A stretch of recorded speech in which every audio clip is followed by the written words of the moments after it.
Huh? Hold on. Are we good? Can you hear me? Oh my god, Josh with the freaking sub. Thank you. First sub of the year. Yo. Okay, wait. Hold on. Is my audio good? Am I out here? Am I out here? Is this okay? You should play PO6 sometime. You know what's funny? I was actually playing that like yesterday. Anyway, yeah, am I coming through? Are we good?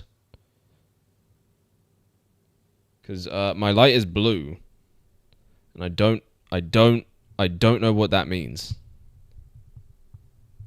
Yep, I have one yep. You're coming through? Okay, good. All right, so how's it going, everybody? Welcome back to the Extra Zone Arcade. Today is it's the first stream of 2025. You know, we're actually out here. We freaking we made it. Now, you know, I did take a 10-day break to make sure that shit was actually working.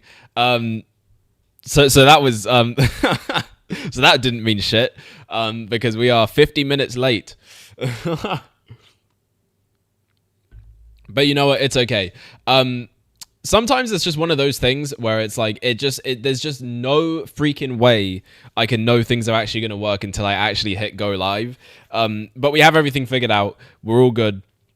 There is nothing to worry about. We are goated with the sauce out here. We actually freaking made it. So there we go. Congrats on Josh for being the first sub of the year. Oh my fucking god, you're so cringe. Why are you blue? Blue is the sad color. Motherfucker, we've been blue since the literal very first stream. Well, okay, actually, was it really? We didn't really have a color theme back then, I suppose. But, you know, anyway, that's besides the point. And green is the sick color, your point? Exactly. Let that goofy R know. But yeah, welcome back, guys. Welcome back. It's always good to be here chilling, talking about shit. And let's just get straight into it. I am sick. I don't know what you mean. Damn, bro. Damn. Bro is sick. He is ill. He is sick to his stomach. But anyway, yeah, no, it is actually you know, illness season. So I hope everyone's okay out there. I haven't been hit yet, thankfully. So you know, we keep it pushing, we keep it moving. But yeah, so let's talk about some of the news. And today is pretty much going to be entirely just talking. That's why we're in the just chatting category. If you're on YouTube, we're on the Sonic X Shadow Generations category because I got to spam it. You know, I just have to spam it. It is cold as shit in the UK this month. Yeah, no, it's freezing. It's freezing. It is currently -6 degrees where I'm at. It is currently -6 degrees where I am at. So, yeah, it's very cold. It's very cold. So that's always fun. But yeah, it's good to see everyone's here. Wow. Oh my god. Okay, so first of all, yeah, we got some news. So, I haven't covered everything because there actually is a lot. There actually is a lot of news. But here's just some of the stuff that I felt like talking about. What's up, Emma? Most popular chat member, most popular chatter. Oh my god, whoa. And yeah, so okay. First headline. So Jim Carrey says he's opening to return as Dr. Robotnik in Sonic the Hedgehog 4. So this is interesting. This is interesting because you know, the last time we had a post-Sonic movie discussion. Salutation, fellas. It's Phil. New year, new me. Oh! Whoa! He like changed his whole name and everything. Oh my god! I wait. Okay, Divernal. Divernal. Is that how I say it? Divernal. Divernal. I don't know. Can I just still call you Phil? Is that okay? Can I do that? But yeah. So there it is. It's really happening. So you know, last time we were in this situation, he just straight up said like, yeah, I'm pretty much retiring from acting. You know, I'm only going to come back if they deliver me a script written in gold ink that's printed on gold paper or whatever he said. Also, did you seriously upgrade to Windows 10? Yeah, I upgraded to Windows 10, you know, because I was famously using Windows 8 before this. Yeah. Also, yes, I did upgrade to Windows 11, but not out of any particular choice. I kind of had to, because I rebuilt my PC. I actually completely rebuilt it. There's only a couple components from my old one, but yeah, it's pretty much entirely a new one. So I'm really investing into this new one because, you know, I got some stuff cooking in the background, non-stream wise, that is definitely going to be, you know, useful needed for this kind of thing. So anyway, that's real life stuff. You don't need to worry about that. But yeah, so there we go. It's in there. We're predicting 2025 games. I think GTA 6 is happening. I think Metroid Prime 4 is also happening this year. We'll get to that. We'll talk about that in a minute. Is Windows 11 good? It's been a little awkward, but it overall it's fine. It's really not all that much different from Windows 10. Some of the UI is a bit weird, and I don't like. I just don't like the way everything is in the middle. But yeah, it's kind of awkward. Sonic Racing Crosswords is happening this year. Don't worry. We'll talk about it, guys. Hold your horses. We haven't even got to the part where we talk about the 2024 stuff yet. When are you getting a Switch 2 leak? Everyone else has got one. Hey, everyone, relax. All right, we're getting to that. So yeah. Anyway, back to the Jim Carrey thing. This is interesting. It's interesting to hear him, talk about being open. And obviously with Jim Carrey, he's always been one to never really do sequels. So the fact that we got him back twice for Sonic and potentially a third time is gonna be huge. Now, whether or not he necessarily does come back, I guess is still up in the air. But the fact he's open to it is always a good sign. So I don't know, we'll see. And also with the way things kind of ended in Sonic 3, it's definitely a little bit more ambiguous this time whether or not he will be back. But we'll see. We'll definitely see what happens here. Switch 2, more like Chids 2. What do you mean? Also, I watched Ace Ventura: Pet Detective last weekend. Shit's peak. Jim Carrey carried though. Jim Carrey is always carrying. He's always carrying. Also, yeah, Ace Ventura is peak. Absolutely. Next up, to do with the Sonic movies franchise, they have officially passed 1 billion in total combined worldwide sales.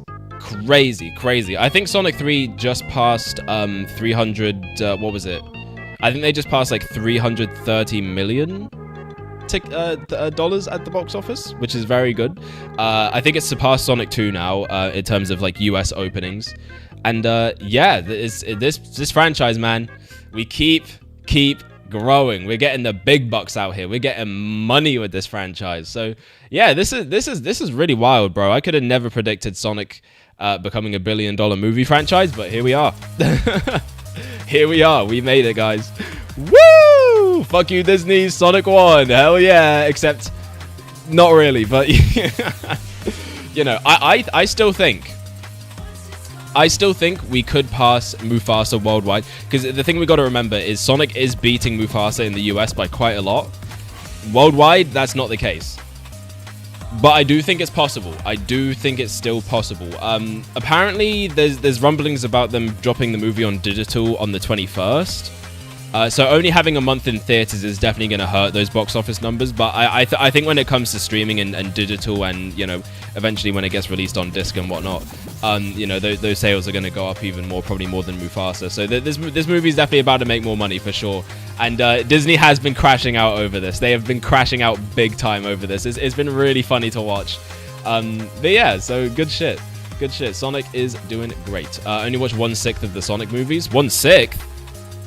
There are 6 Sonic movies? There are 6 Sonic movies? Including the OVA? I mean, including the OVA, there's 4. Unless you want to count, like, the cancelled Sonic movies that never came out. In which case, how the hell did you get a hold of that? Saying I watched half of the first one? Oh, yeah. Okay, well, that makes sense. That would actually make more sense. Honestly, though, these movies really are great, honestly. And even if you're not really into Sonic too much, there's plenty there to enjoy. Especially with Sonic 3, there's a lot there. So I don't know. I mean, hey, these movies aren't super long, so if you got like an afternoon to dedicate to it, definitely watch through them. Definitely. You could maybe skip the Knuckles show. It's not that necessary to watch. Watching the Disney fall off was the best part of late 2024. Disney has been falling off since 2013, bro. This has been happening. As soon as they started making 3D movies, it was over, bro. They need to go back to 2D. That was peak Disney when they actually made 2D movies. It was good shit. Also, Disney capping and hiding replies that have anything to do with Sonic. Yeah, that they've been crashing out, bro. It's been hilarious. Disney is peak. I loved Morbius. Wait, Disney had nothing to do with Morbius though. What do you mean? The Knuckles show is necessary to know how Knuckles got the Flames of Disaster and how Wade became a warrior? Yeah, but those are like very... those are like very minor things that were put into 3 that like it really isn't necessary. It's not like you're watching like Doctor Strange and the Multiverse of Madness without watching WandaVision, which I did, and so you have no fucking idea what's going on. It's not like that is kind of what I mean. So yeah, that's the joke. But like it's not funny though. I don't think anyone's laughing, unfortunately. But yeah, so next up, Marvel Rivals is getting a new season today, actually, in which the Fantastic Four are joining the hero roster. You're getting a range of New York maps, and there's some good shit going on there. So yeah, Marvel Rivals dropped just last month. It's been blowing up. People have been loving it. And yeah, it's really good. We did actually stream that. That was our last stream of 2024. It was really fun. It was really fun. I want to play more. I need to play more. All right. Last two headlines here is that there were renders of the Nintendo Switch 2 posted. I'm not going to actually show any of the Switch leaks, but there have been a lot. This is just one of many. This is just one of many leaks. In fact, if I actually go to My Nintendo News' page, you can pretty much see that this is all they've been posting about. So yeah, Imran Khan basically commented on it. He was a former Game Informer editor, and you know, apparently Nintendo PR is responding to this by basically saying all the shit you've seen out there is fake, none of it's real, it's all stupid. It's not real, and we're all having a big laugh about it. But I know Nintendo's mad. I know they're mad as hell. And yeah, and a lot of the leaks are coming from CES 2025, where yeah, basically there's a ton of companies out there that are basically making accessories and other such things for the Switch 2 and showing them off, because you know that's obviously what this is for, a consumer electronics show. It's kind of the whole deal. So yeah, what does this mean for the Switch 2 though? So I mean, my theory is that there was some internal delays. It has to be, because I don't think we've seen anything quite on this scale happen like ever for a Nintendo console. I genuinely can't remember the last time something like this happened. So this is crazy. This is unprecedented. And I think Nintendo's absolutely fucking capping. This shit is all real. It's all real. Like, there's no way. It's just this sheer volume of these things. And the fact that it's all been coming out within the span of like a week. Like, yeah, I think it's pretty safe to say that this stuff is pretty much all legit. And yeah, so I think the Switch was definitely delayed internally. And so a lot of this stuff is being shown off now, because originally the Switch probably would have been announced by now. We would have at least probably seen the console by now. But yeah, something obviously happened behind the scenes, and so all this stuff is coming out, and Nintendo hasn't announced anything yet. And we're just kind of in this awkward spot where it's like they have to pretend like they don't see it, and like pretend like it's not real. But then when it comes time to announce it, that thing is going to look damn near exactly the same as what we've seen up to this point. So, yeah, in terms of when we're getting Switch 2 news, we'll talk about that later. But yeah, it's getting crazy out on these Switch 2 streets. I mean, no matter where you go on the internet, you are going to be seeing Switch 2 rumors, Switch 2 leaks, Switch 2 this, Switch 2 that. A lot of people speculating we're going to get an announcement sometime this month.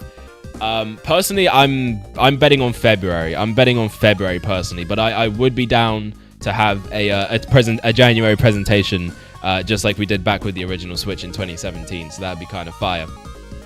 Lebanon James Simulator is going to drop as a Switch 2 launch title. Trust me, you got that. You got that. I believe you. I actually believe you. And yeah, so obviously here you go. French retailers have put up Switch 2 SKUs. Lego Game Boy also got announced. That's another bit of news right there. And yeah, it's just all this stuff. All this. Well, I mean, I guess you've seen it now. But yeah, that's apparently what it looks like. Wonder if someone just put a hot new Switch 2 leak in the news channel. I sure do wonder. Let's check it out. Switch leak. The reason we don't have EZA game release is because Switch is waiting for Chids is waiting for Switch 2 to finally release. It's true. It's actually true. How did you know? How did you know my methods? Yeah, so the final headline is that TikTok has apparently confirmed it will shut down on the US on January 19th unless the Supreme Court strikes down or postpones the law forcing it to be sold. So yeah, this whole TikTok ban idea has been bouncing around since I want to say either 2020 or 2021. Like it was around the time elections were happening before.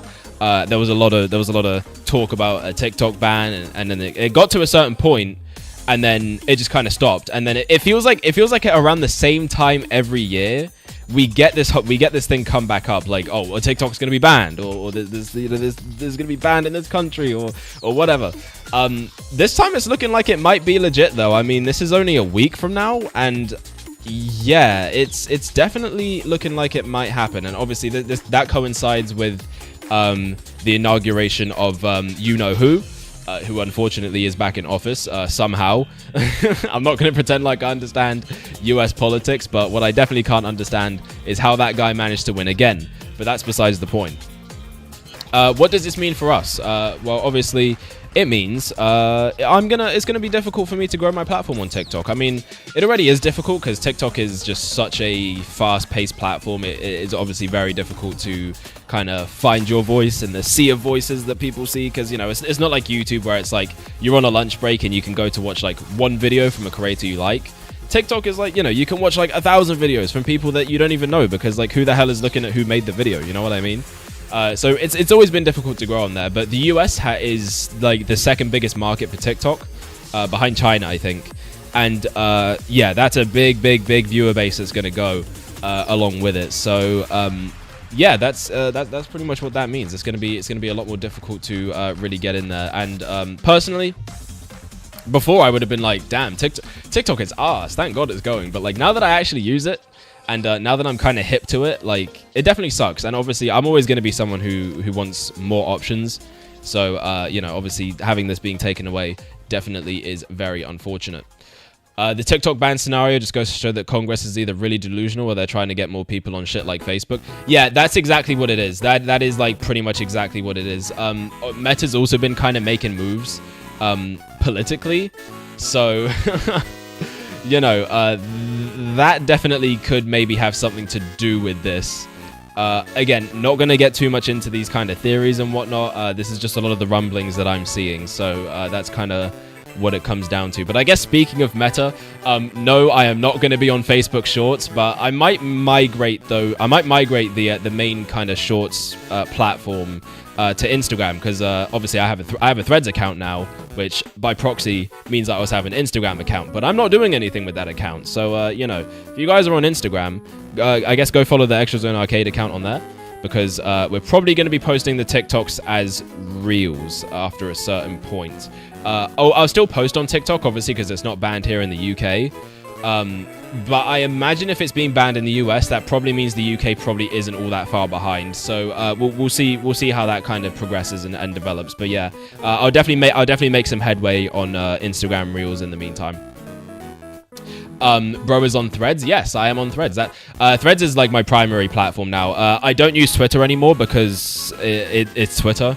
I mean, well, sorry, no, it's X now. It's X. You know, I can't be on there. I moved to Blue Sky, but I didn't really vibe with it too much. But Threads is good because I think this platform pretty much has like all the news that I need. So I just think it's good. I just think it's pretty good. What the fuck is Blue Sky? Exactly. No way we got easier on Threads before GTA 6. Of course you did, bro. Of course you did. Yeah, I was hopping around platforms for a while there, but you know, that was kind of the main thing that was going on. So yeah, that's it for the news. Now let's talk about let's get into the 2024 stuff. Let's get into the 2024 stuff. All right, so you should make a Discord server. That you're so right about that. You are so right about that. And of course, if you haven't already, join the Discord server.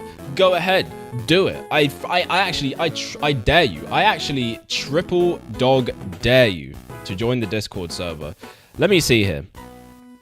And you might be wondering, well, how can I do that? How can I join the Discord server? You know, it's like I just don't know what to do.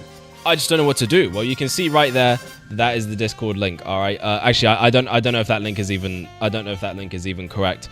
By the way, I can't make a permanent link. I actually found that out today. I really want to, but you can't. You have to actually have to boost the server to do that, which is really stupid. So yeah. Oh, that link is correct. Okay, good. Good to know. Thank you. But yeah. So it is permanent. Interesting. Anyways, so yeah, let's go over this. All right, so just like last year, I'm going to go over my top 5 games of 2024 because, we haven't really done that. And, it's just kind of a yearly tradition. I mean, I was doing this pretty much before I even streamed. On my personal Instagram account, I'd pretty much always, like, post, hey, here are my top 5 games of the year, just to kind of do that. Bro wanted to farm Discord boost. No, but, like, I think I have to do it. That's the thing. But, like, I don't want to do that. I don't want to spend money on freaking Discord Nitro or whatever they freaking call it. So yeah, don't worry, I'm not trying to farm anyone. Okay, real though. So, as I'm doing this, feel free to drop you guys' top 5 as well, going from number 5 to number 1, and I'll read them in chat. So here we go. First of all, number 5 spot for 2024 games, Tekken 8. We started 2024 off strong with this one. Great visuals, music, and character roster with some fantastic gameplay. This was the first Tekken I actually took the time to learn, and it is really satisfying to pull off strings here. One of the few fighting games I actually go online in. Didn't play too much in the last few months though, but it was my second most played game of 2024. So yeah, Tekken 8, absolutely fire game. Honestly, out of all the modern fighting games I've played, this one is definitely the one I've been the most serious about in terms of just like learning how to play it, really getting in there. And yeah, I have hours on hours on this game. I have like probably around 60 hours over the last year that this game has been out. It's been peak, you know, some really great freaking what's it called, arenas in there. The maps are a lot of fun. The character roster is great. The DLC has been kind of alright. And yeah, I haven't really played too much in the last few months just because I feel like some of the DLCs have been a little bit of a letdown, and also I don't like that they've started doing this thing where it's like they give like they would give a stage for free before, but now they don't do that. You actually have to pay for this stage separately, and like it doesn't come with the fighters pass, I don't think. So that's kind of annoying. I don't like that they do that. One thing I also don't like is the whole like battle pass system. There's a lot of monetization in this game, like an excessive amount, and like usually I can ignore that stuff, but like they really push it in this game. So it's like that's one thing I'm not a super big fan of. And then yeah, like that's pretty much all there is to it. And this game I was absolutely locked in for Evo this year. I was like watching Tekken 8 like literally from sun up to sundown last Evo. Like those games were really good. That was some good ass Tekken. But yeah, really fun game. Love the heat mechanic. It's all really fun. It's all really good. It's all really good. And like it's a very fast-paced game too compared to previous Tekken. So I think that might be why some long-time Tekken fans don't really love it. But personally, I really like that about it. Number 5, Morbius. Number 4, Minecraft. Number 3, Golden Game. Number 2, Chids. Number 1, telemarketing. Telemarketing is fucking fire. Let me tell you about telemarketing. But yeah, so what's everyone else's number 5? Have you guys got your lists, or you just got one in mind that you feel like, or maybe you don't? I don't know. But let me know as I move on to my number 4. Number 5, the Morbius game. Number 4, Chids. Number 3, the stock market. Number 2, LeBron James. The game. Number 1, Shrek 2 for GBA. Shrek 2 for GBA is peak. I remember playing that like one time. I actually have played that game. Oh shit, and it was very good. It was very good. It was peak. I don't know. Did that make a sound? Wait, hold on. It does make a little sound. I love telemarketing. I talk to those motherfuckers every Saturday and tell them to call me next Saturday. They do it every time. That's like super cool, bro. That's like radical as hell. Wait, was that Foam Stars game released last year? I don't know. Wait, do you mean the? Oh, do you mean that the Splatoon ripoff? I heard that was like an NFT game, so I was like, I'm good. Do you guys remember when they tried when NFTs were a thing? Oh man. What a period in time. What a period in human history that was. But yeah. So there we go. Tekken 8. Woo! All right, number 4. Paper Mario: The Thousand Year Door. Now, I know what some people are going to say. Remakes and remasters shouldn't count. Shut up, all right? Like, no one freaking cares, man. Bro, I loved NFTs almost as much as telemarketing. I can't save you, I'm afraid. Anyway, so let me talk about this game.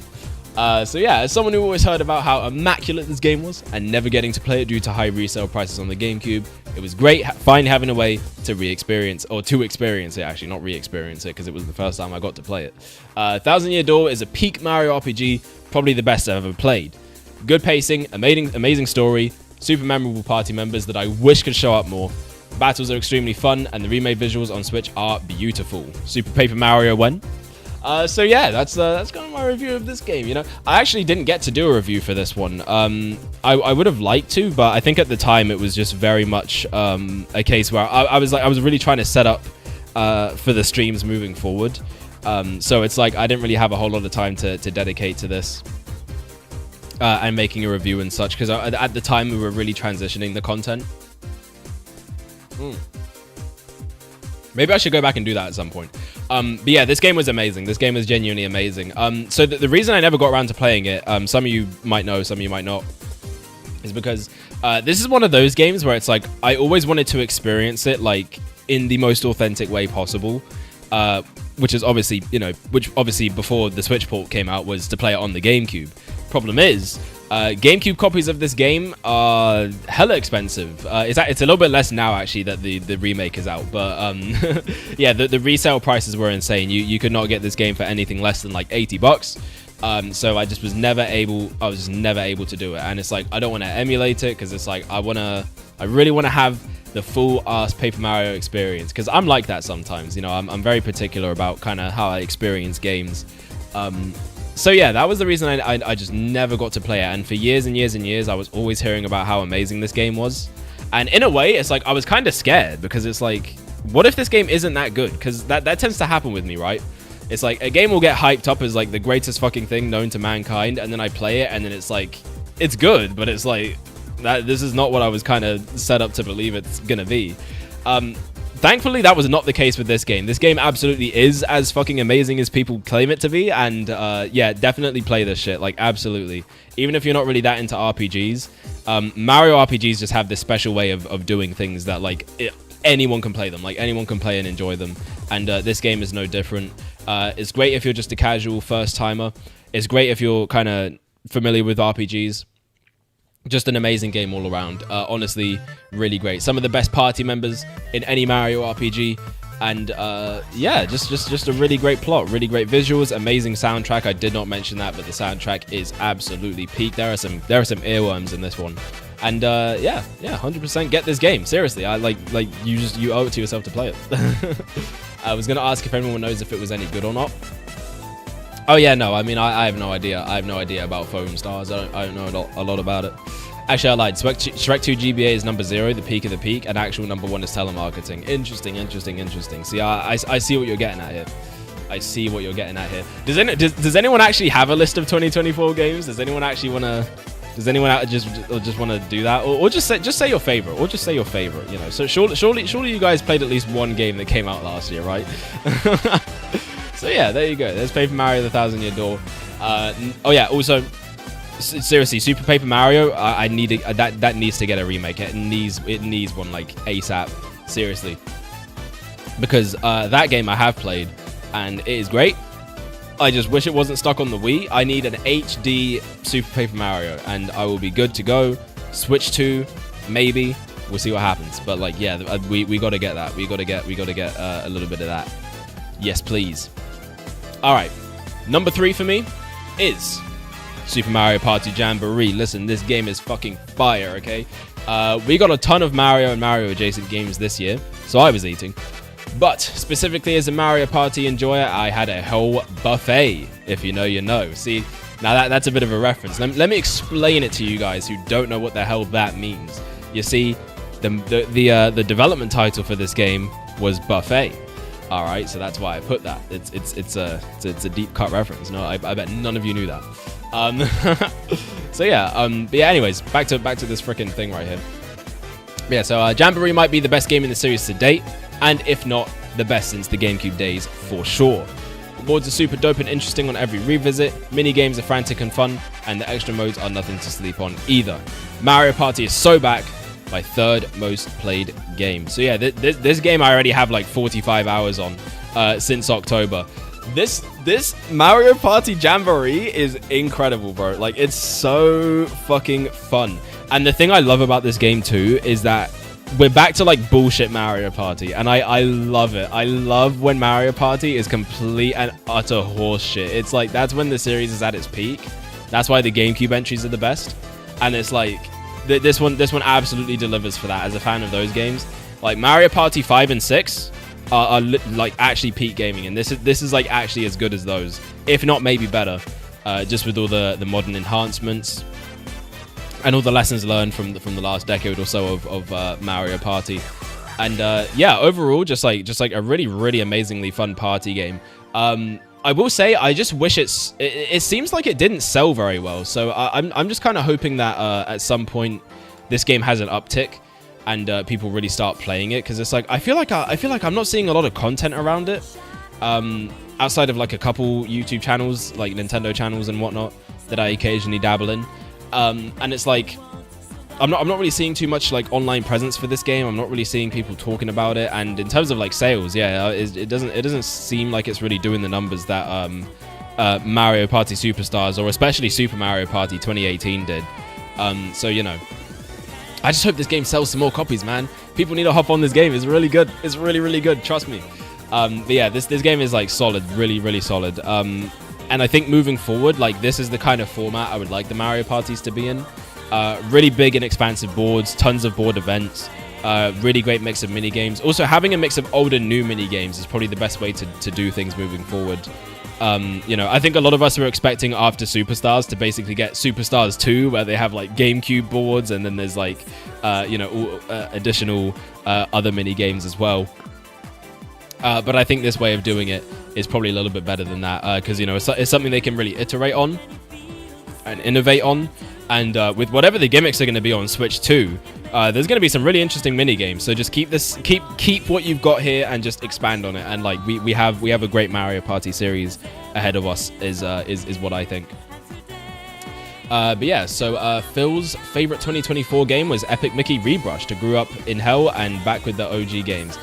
Oh man, let me tell you, I actually forgot about that game because so much stuff was coming out around that time. So it's like that one fell to the wayside. But yeah, that was a really exciting one that came out that unfortunately I missed.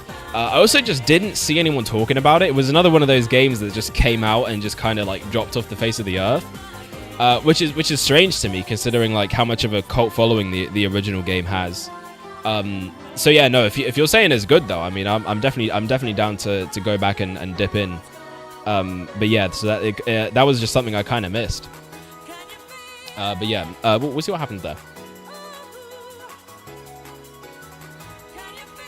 All right, so my number 2 game.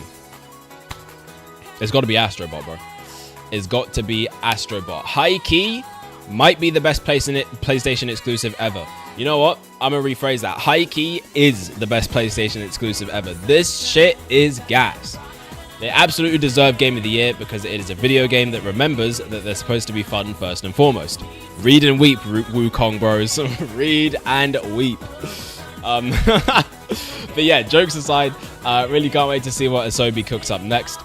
Still got to get to those DLC levels, but there were other games that ended up taking up a lot of my time. If you have a PS5, this is a must-have, even if you don't really fuck with platformers like I do. And this motherfucker is in chat immediately with Wukong was better. Listen, man, just keep crying. Just honestly keep crying. You know, it's like, see, I will take my game that has fun and whimsy, and it's gonna win all the awards. It's gonna sweep just every award known to man, and I'm gonna be happy. You know, that's it. My favorite game of the 2020s as a whole was undefeatedly Hatsune Miku, the Planet of Wonder and Fragments of Wishes. I'm getting exiled with that game pick. Wait, what? No, you're not. Hatsune Miku is valid in this chat. Also, she's coming to Fortnite next week, so I mean, Hatsune Miku is peak.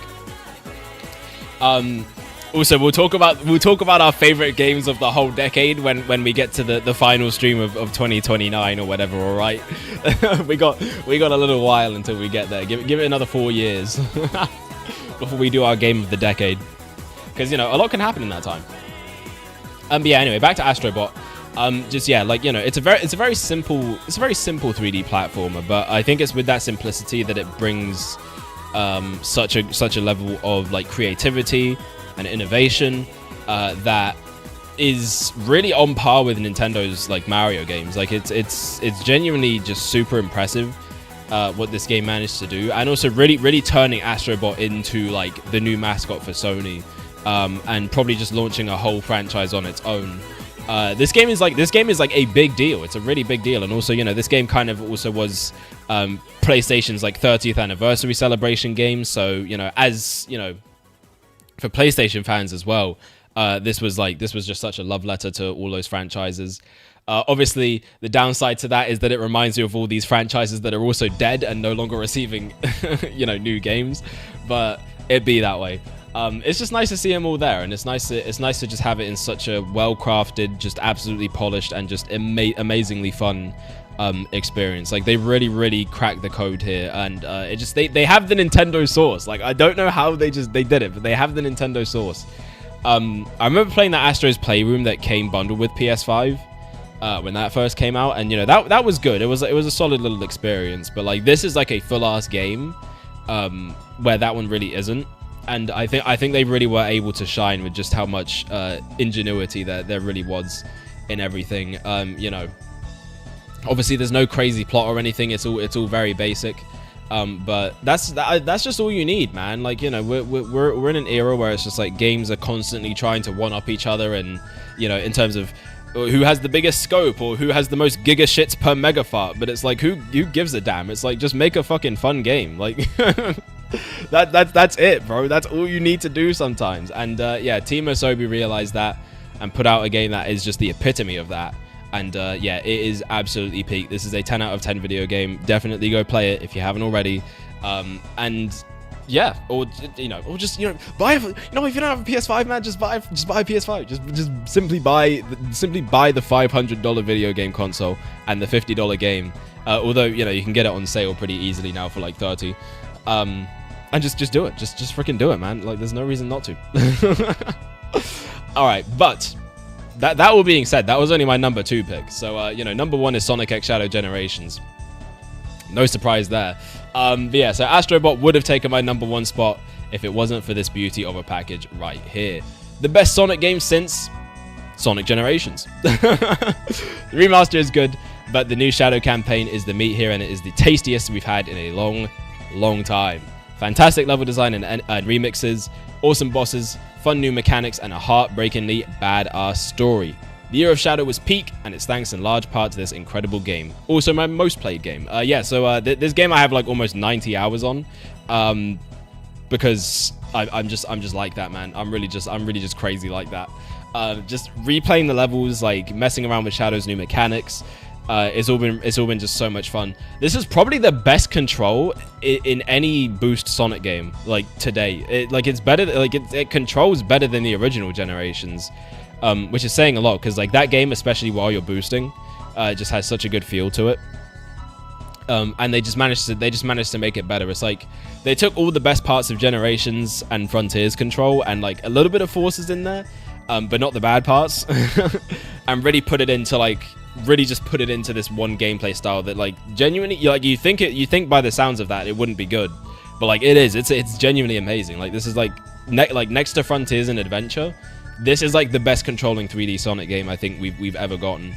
And I think, man, it's just so good. They did so much justice to Shadow's character, and bringing back Gerald and Maria was crazy, and you know, all the interactions that happened there.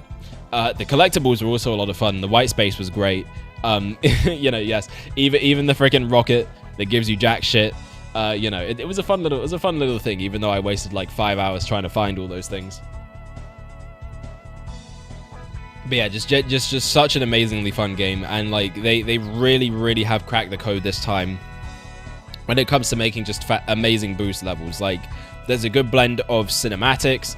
There's a good blend of like really like high, like fast paced, like actually genuinely difficult sections here that make it fun for new people, but also like there's challenge in there for, you know, us who are terminally Sonic brained and just kind of know how to play these. And it's like, you know, I think it really does cater to everyone it needs to, and it does such a good job also introducing Shadow to a new audience, and just really like bringing back his character as he kind of used to be, in a way that we haven't seen since, you know, like the mid 2000s. So I mean, that was also just really amazing. Like, yeah, genuinely everything here is just done to absolute perfection. Amazing polish, great animation. Like, this is the best animation quality in any Sonic game to date. And like, yes, more of that, please. Absolutely more of that. And just, yeah, overall, man, I don't even know what to say at this point. It's fucking, it's amazing. And it's like, all of this is essentially just supposed to be an add-on to a remaster of a game that I already thought was like basically the best 3D Sonic game. So there you go. It's like, you really honestly cannot go wrong with this. Like, if you don't like the Shadow Generations portion, like, first of all, what the hell is wrong with you? And second, there's the Sonic Generations part. You know, you might like that. Or if you don't really fuck with Sonic Generations, maybe Shadow Generations has more of what you're looking for.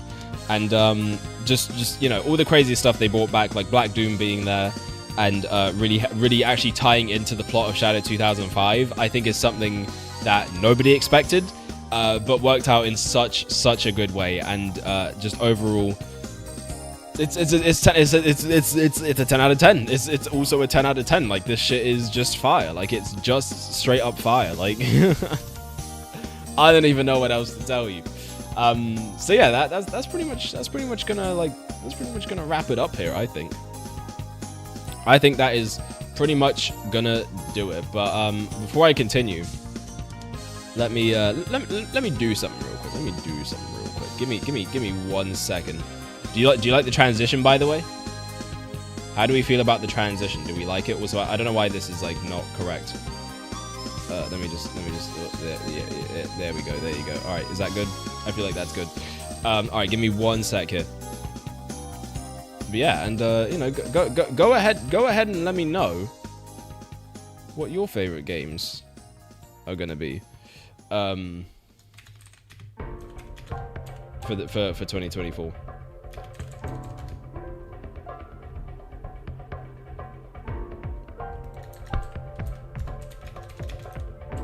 Hold on.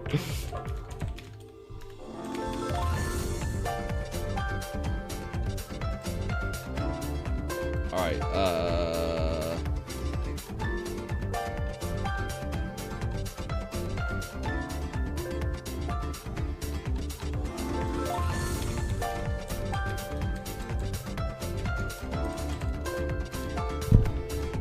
All right. Yeah. So there we go. There we go.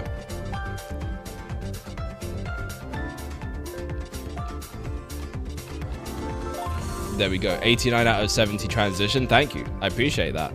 You're an 89 out of 70 viewer. Okay, there we go. I'm gonna start that up. There we go. There we go. There we go.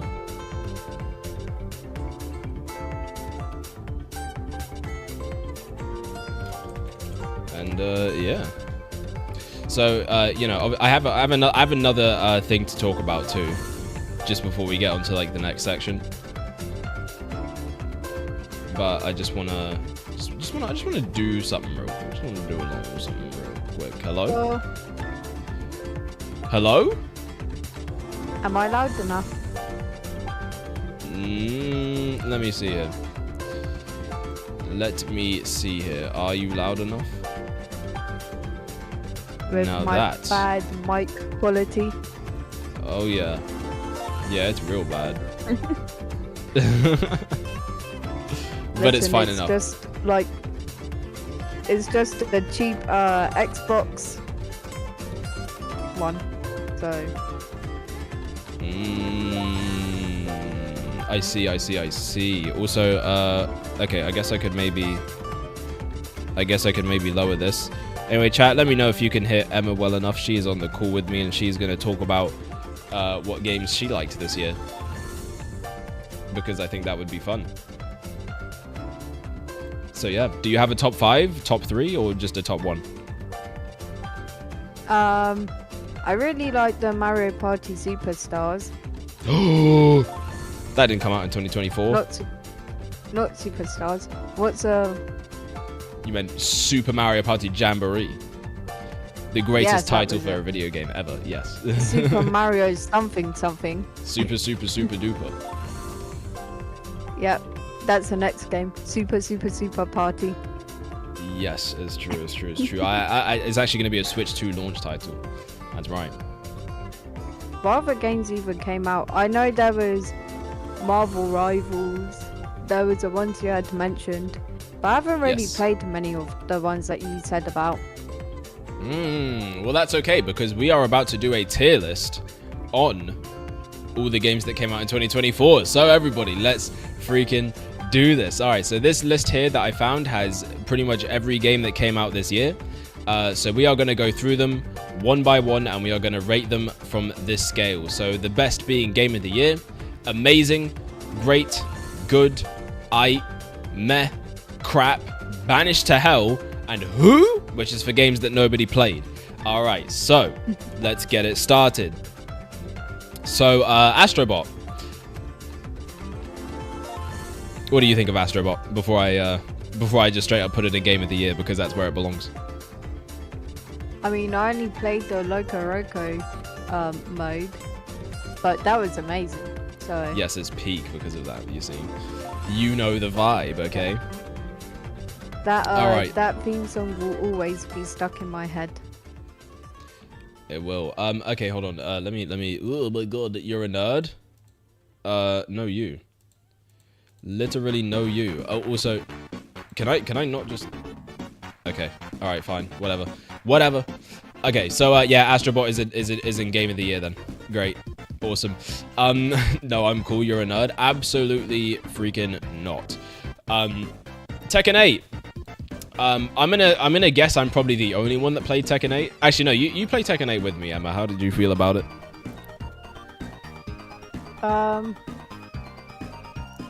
It's okay. You're only saying that because I absolutely beat your ass.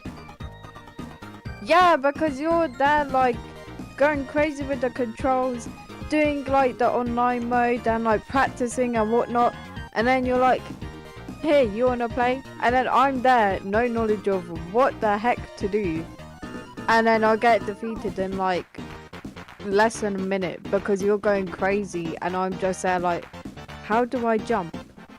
How do you jump? You don't even really want to jump in Tekken 8, honestly.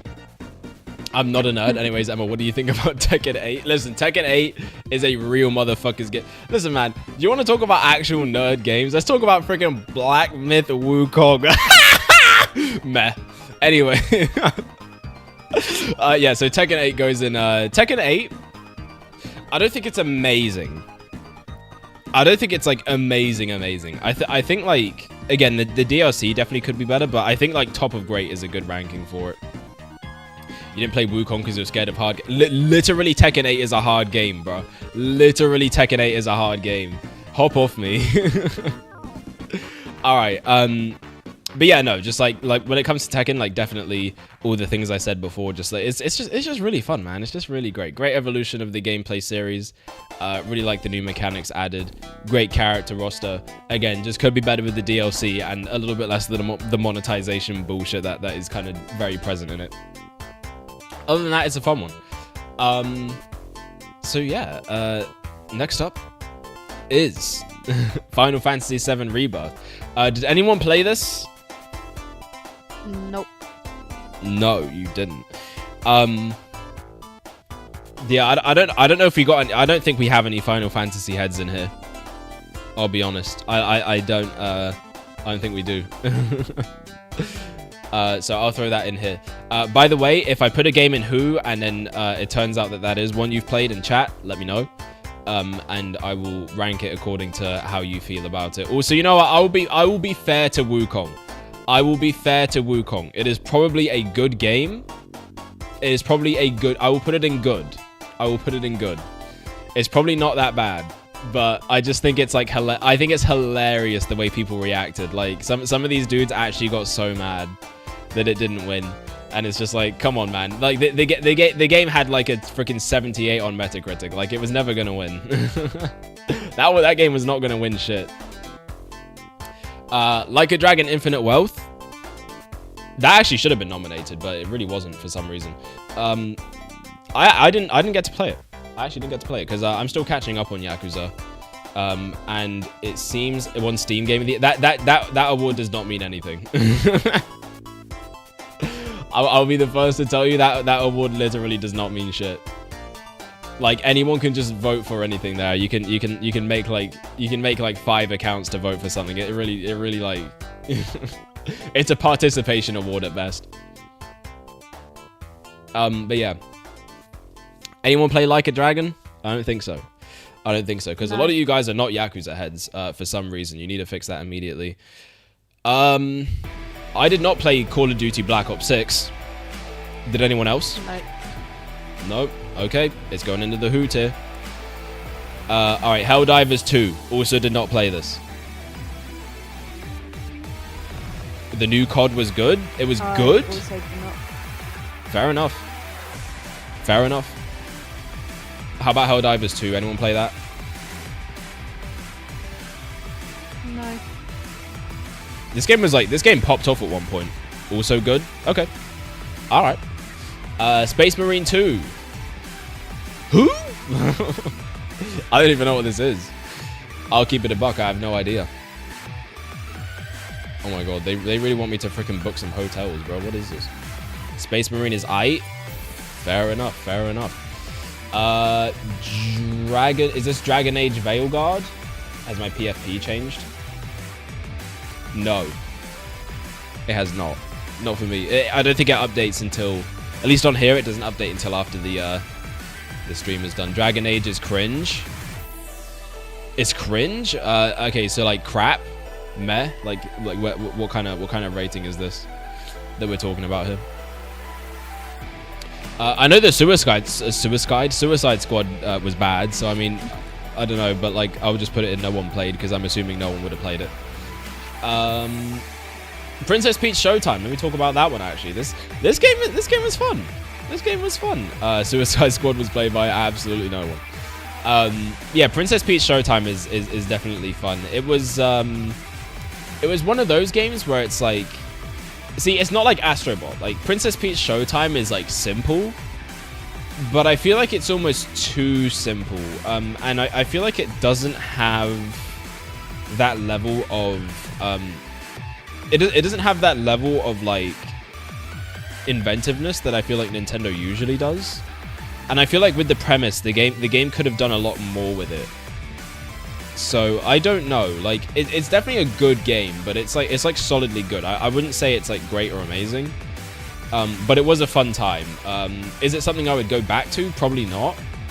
But I did enjoy what I played. And also at the time it came out, there was like there really weren't that many other great games out just yet. So, you know, I think it was just one of those things where it's like, you know, we got this like first big Nintendo game pretty much of the year. So that was like a hype one for a lot of people, but you know, it was fun. It was good. Like it was enjoyable. All right, Balatro. This game got some Game of the Year nominations, bro. Did anyone play it? I did not play it. Balatro was fucking amazing. Shitballs goof. It was amazing. Okay. I'll put it in amazing. Sure. I mean, it just looks like a. So I heard it's a card game, and I heard it was like a roguelite. It's roguelite, right? Roguelite. And yeah, Balatro better than Wukong. Damn, is it your game of the year by chance? Would this be it? But yeah, no, this game popped off absolutely. Balatro was peak. Damn. Okay. We got some Balatro enjoyers, some Balatro soldiers. All right, fair enough, man. It's a good game. Wukong is my game of the year, but Balatro is better. I'm not really sure that makes sense, but sure. All right, so there we go. Yeah, that one could go in amazing. All right, this is looking pretty good so far. All right, Echoes of Wisdom. I unfortunately just did not get around to playing this. This kind of came out around the same time that Epic Mickey did. So I just kind of ended up not being able to get to it because, you know, we kind of had other, what's it called? We kind of had other priorities in terms of the channel. And also just like, I can't afford all these freaking games, man. It's too much. So yeah, unfortunately I missed out on this one. But did anyone else play Zelda Echoes of Wisdom? No. You didn't play it? Okay.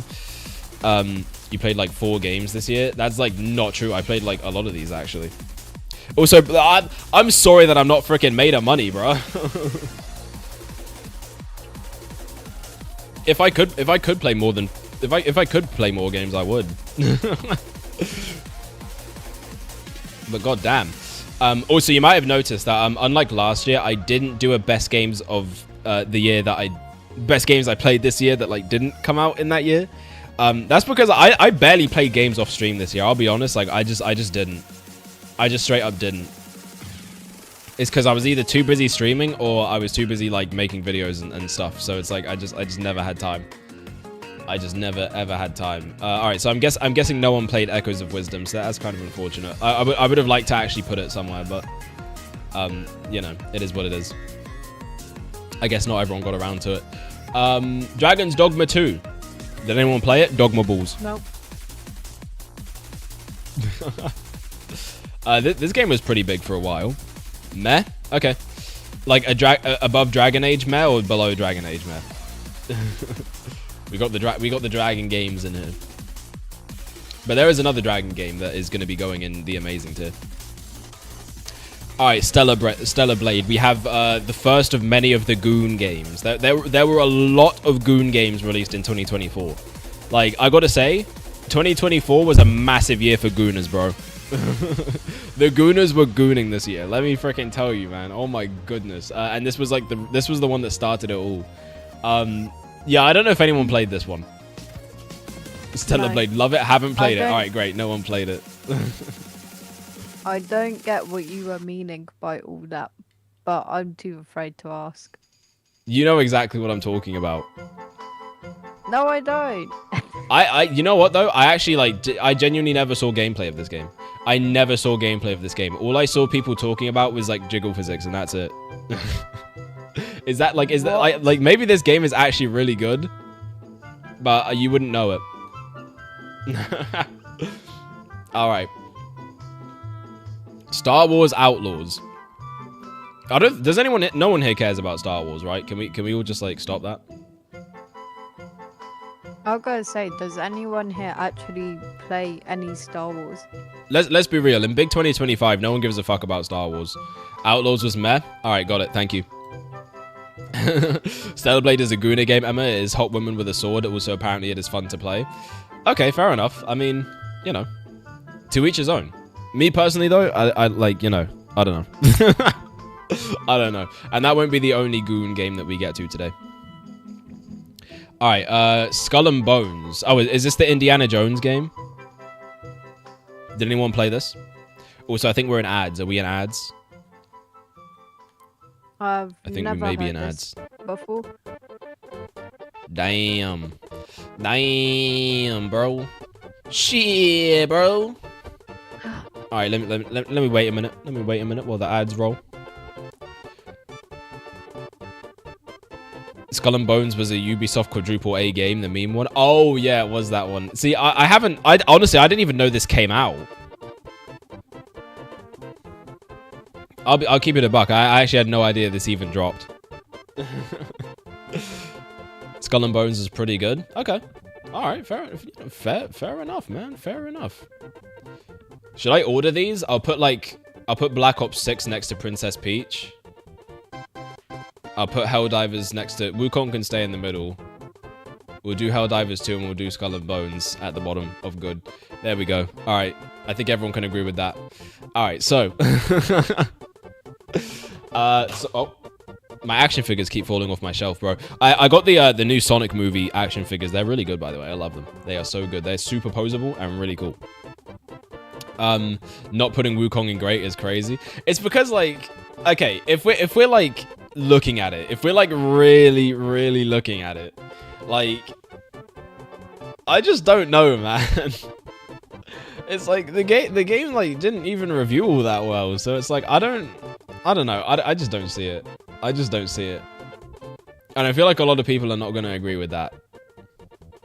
To be fair, bro, people loved it. Can't deny the gameplay was peak. I mean, maybe it was, but like the gameplay is not for everyone, so that's something you kind of got to consider. Astrobot is a game I could recommend to anyone. So that's why I think like, generally I tend to think games like that are a bit better because it's like, it's a game where I can play it and I can recommend it to people, and thus I can like talk to other people about it. Whereas like, I feel like with a lot of these games that are not as accessible, it's like, it's more of a niche. Like that's something you got to realize. It's like games like this can only really exist in a niche just because of the nature of it. So that's kind of why I don't think it can really be rated all that high. That being said, I mean, if you really want it in good, if you really want it in great, I can put it in there. I mean, I won't agree, but this is a collaborative effort. So yeah, you know, I'll give it to you. But only just because I'm feeling nice today. I'm gonna guess no one played the Silent Hill 2 remake. Anyone played Hellblade 2? No. All right, we'll throw it in there. Okay, so Paper Mario, The Thousand Year Door. It goes in amazing because it is a great remake of a fantastic game.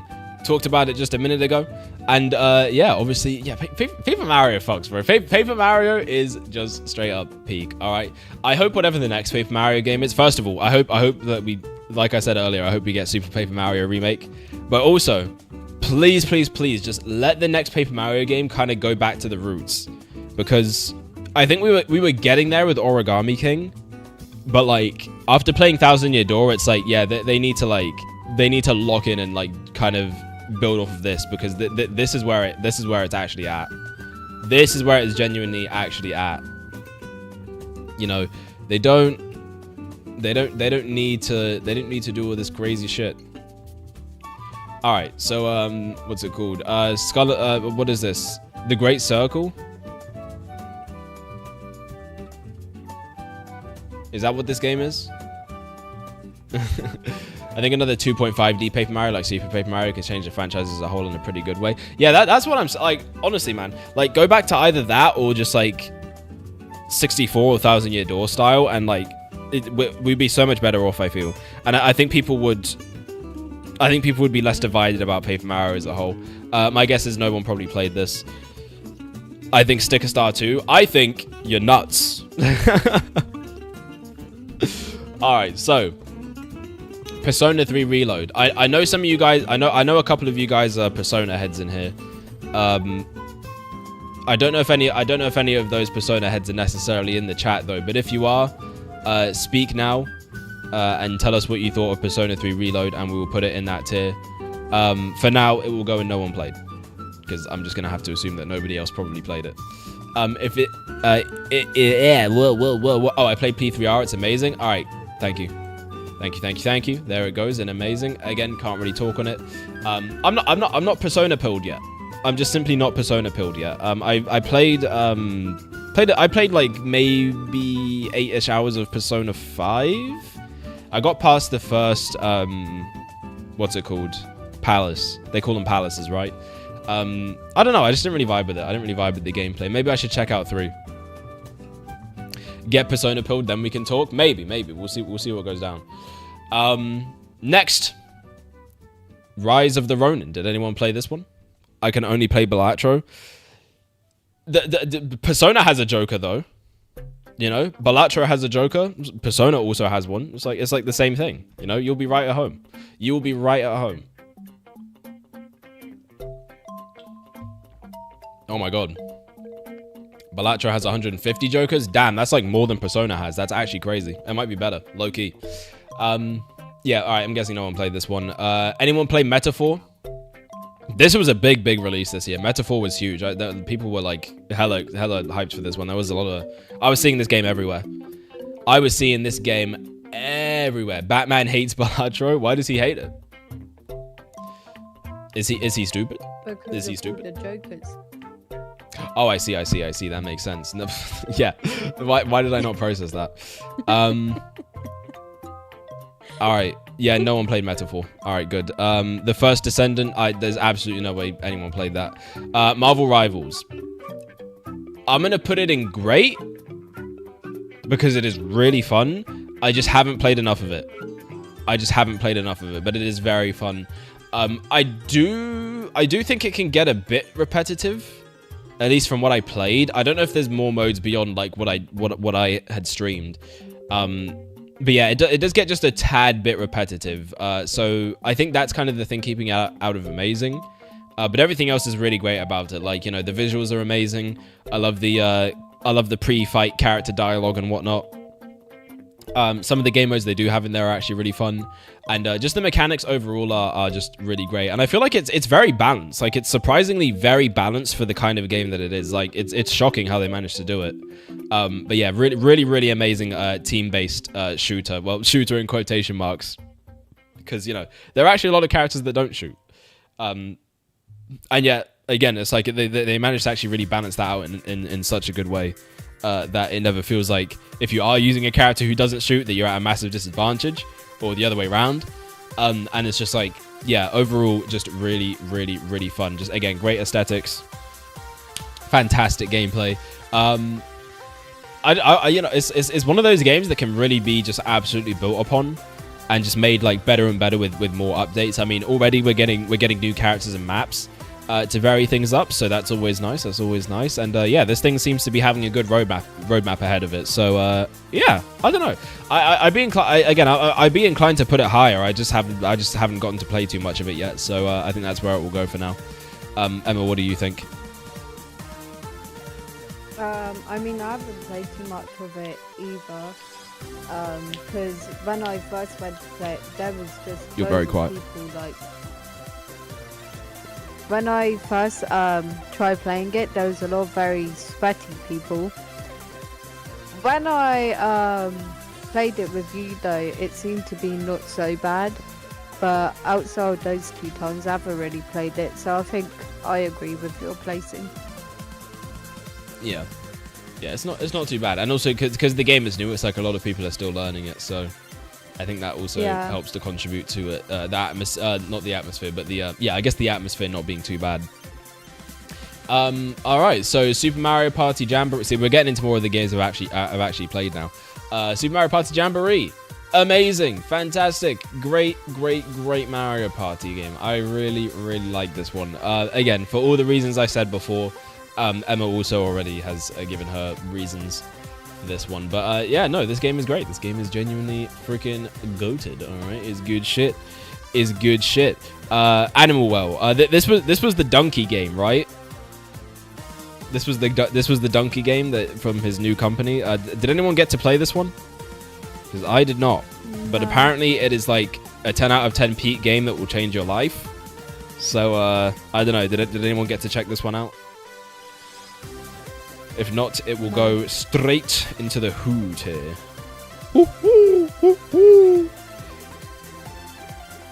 Looks like it's a no. Alright, so Mario and Luigi Brothership. So I can actually talk about this game now because Brothership. I have such a complicated relationship with this game. Like, on one hand, Mario and Luigi is back, and I am so happy. On the other hand, this game has some awful pacing. It is really bad. Brothership fucks dick when the tutorial is done. Yes. The problem is the tutorial lasts 8 fucking hours. The tutorial is an 8-hour segment of the game. This shit is so slow to start. And bro, the ending drags. It just fucking drags at the end. Like, the ending of the game could have easily been like 3 hours. Instead it's 10. Instead, the 3-hour ending didn't finish it yet, bro. I'm just warning you. The end game is a slog. The end game is a fucking slog, and I know a lot of people haven't finished this game still to this day. And it's just like, bro, I know it probably really didn't help that I set out to beat it in a month, but it's like, I was doing like 3-hour sessions a day. And, you know, all of this is recorded and it's up on the YouTube channel for you to watch. There's a whole literal playlist series that we did if you haven't checked it out. And you can just see from the beginning and then to the end how much energy I lost, bro. I just couldn't fucking do it. Like, by the time we got to like the 30-hour mark, I was like, I'm ready to be done with this. This pacing is awful. When you get towards the end of the game as well, like the theming of the islands gets really boring, and it's just like, bro, like, come on, man. It takes like 5 hours for you to get the hammer. It's like 5 hours for you to actually get the fucking hammer in this game, and it's like, man, what are we doing? Like, what? Like, I just. But then it's just like the gameplay is really good. Like it brings back Mario Luigi in a great way. The visuals are great. The music is really great. I love the new character designs. Like, I do wish they could do a little more with it, or I do wish they did a little more with the theming. But I like the designs a lot, and it's just like, I don't know. The bros attacks are also kind of mid. They're all right. There's a lot of returning ones, but the new ones I do like. The new ones are actually fire. And yeah, it's like this game really has a lot going for it. They could have cut this game down. This game could have been absolutely like 15 hours shorter, and I would have been more than happy with it. But like, as it stands, this game is 45 hours long, and it's like, I can't possibly stomach that again. And there's no chance in hell I can recommend this game to anyone. I'm just being honest. And like, Mario games I think always should be recommended, should be able to be recommended to everyone, like regardless of what the genre is, regardless of pretty much anything, right? Like, I should be able to turn to someone and say, hey, play this Mario game. It's really good, it's really solid, and anyone can get into it. This game, just purely because of the length, I can't recommend it. Like, I straight up can't. So I think for that reason, I have to put it in I. This game really could have been so much better, but like, it just, like, the pacing absolutely fucking kills it for me. I'm sorry, it really does. That's my final verdict. See, I don't know what to do with this game because I don't want to touch it because of how long it is. I just know I'm not going to finish it, and then it will just be one of those games that I played for like maybe 2 hours and never go back to again. But yeah. Someone I know, for their birthday, they say they want this game, but they're not like, they're a very casual gamer. No, I would not recommend this to a casual player, no. In the sense that, I mean, they'll play maybe like 10 hours in a month total. Like, they barely play games. So I'm like, that case, this game's gonna take like probably half a year or a quarter of a year. So I don't know if this is something I should actually get them, especially because at the moment I can only see it listed for like £55 at the cheapest. Yeesh. Yeah. So I mean, it's a very casual. No, this game is not casual. Like, in terms of gameplay, yes. Like, it's easygoing and it's fun. In the end, you don't need to finish it to have fun with it. See, I don't think that's true. I think when it's a story-based game, like, the whole point is to finish it. Because, like, why would you, like, because it's an RPG. Like, why would you not want to see the whole story through? You know what I mean? Like, I mean, I guess, like, some people can stomach that, but, like, I feel like for most people, it's like, yeah, obviously, it's like, I want to know where the plot's going. I want to know, like, when certain things happen and whatnot. And it's like, if you want to, like, I can't recommend it to someone for that, because it's like, if you want to have, like, the full experience. By the way, the game is like minimum like 40 hours. Like, the only reason it ended up taking me longer is because, like, I was doing a lot of extra shit without realizing it. And a lot of that stuff had to be cut out of the playthrough that I was doing. But yeah, if someone asked for it, I'd say it's a super safe. But no, I wholeheartedly disagree with that. I really cannot recommend this game, honestly. The length is abhorrent. The length is absolutely fucking abhorrent. Like, again, you really have to think outside of the realm of people who play games. Like, as a casual player, I am and looking at these other games up here, I am way more inclined to recommend one of these over that. Because, like, even Thousand Year Door, like, Thousand Year Door is like a game that's like maybe 10 to 15 hours less, and it's way more fun. The pacing is a lot better. The story is a lot better. And it's like that is something I can 100% recommend to a casual. Like, it's a really, really good game, and like there's plenty of stuff there. For this one, it's like, I don't know. It's just like it feels bland too. You know, like it feels like the focus was on bringing back Mario and Luigi and not so much in evolving it, which like I suppose is the point, but it's just one of those things, man. Like, I don't know. My sister, who usually only plays Animal Crossings and puzzle games, loved Brothership. She's more than a casual gamer. Yeah, but like, you know, again, that's very much like that really depends on the person, and I feel like most people I know like that would not go for this game. Most people I know that only really play that type of stuff would just not go for this game. Like, absolutely not. On top of that, it's like, yeah, it's very, you know, I don't know. I really just don't think I can recommend it. And like, personally speaking, it's like the game is enjoyable, the game is fun, but I'm very much always about like, okay, how does it end? How does the game present itself? How is like the pacing and everything? It's like, if a game ends up taking too long, and the game and by the time you're nearly done, you really feel that length, I'm like, yeah, no, like they fucked up. It's no Bowser's Inside Story. Yeah, at the end of the day, it's no Bowser's Inside Story. And like, again, like even with that game, it's like, yeah, I could recommend that to someone who doesn't play Mario RPGs or RPGs in general. It's like, it's good. It's good. Oh yeah, also, if you're doing 100%, I just want to warn you, it's very, very easy to actually miss side quests, because some of them aren't completable after certain story points, but they don't tell you when that is. So I just want to warn you, if you are 100%ing, the system for doing so is absolutely fucked. They messed it up like entirely. So just be very careful. If not, I would just straight up recommend not even doing it. Like, it's not worth it. You actually don't get anything. you straight up don't get anything for it. So you know, just putting it out there. I do side quests right away when they appear. Fair enough. That's probably the best way to do it. Like, but you know, it's just, yeah, I don't know. I feel like that kind of thing already hurts the pacing that is already abysmal. Also got the 300 enemies without gear achievement. Nice. I guess those achievements would be part of it.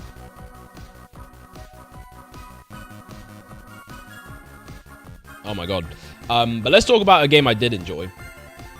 Okay, not that I didn't enjoy Brothership, but it's just like the pacing really ruined it for me. It really did. Sparking Zero. Now, where am I going to put Sparking Zero? I'm gonna put it like just under Tekken 8, because same with Marvel Rivals. I just haven't played enough of it. I've played it for like maybe 5 to 8 hours so far, and man, it is so fun, bro. I absolutely love it. The character roster is insane in this game. Like, friggin' almost 200 characters is wild, and it's just really fun. The game is super fucking unbalanced, and like, that's great. It's literally Tenkaichi 4. Like, it's literally Tenkaichi 4, exactly as we all asked for it, exactly as we all wanted it.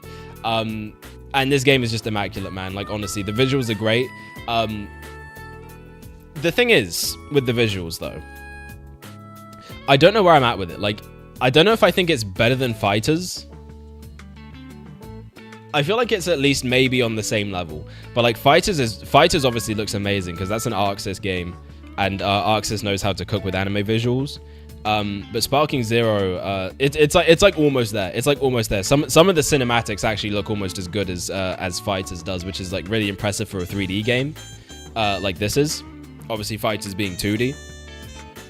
And it's like, bro, it's just everything about it is just so good. Like the mechanics are great, just as you remembered them, and it really feels iterative as well.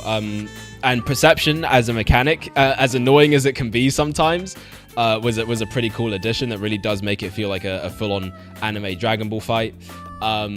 Tons of options here, tons of customization. The what ifs are amazing. I love that. The what ifs are so fucking cool.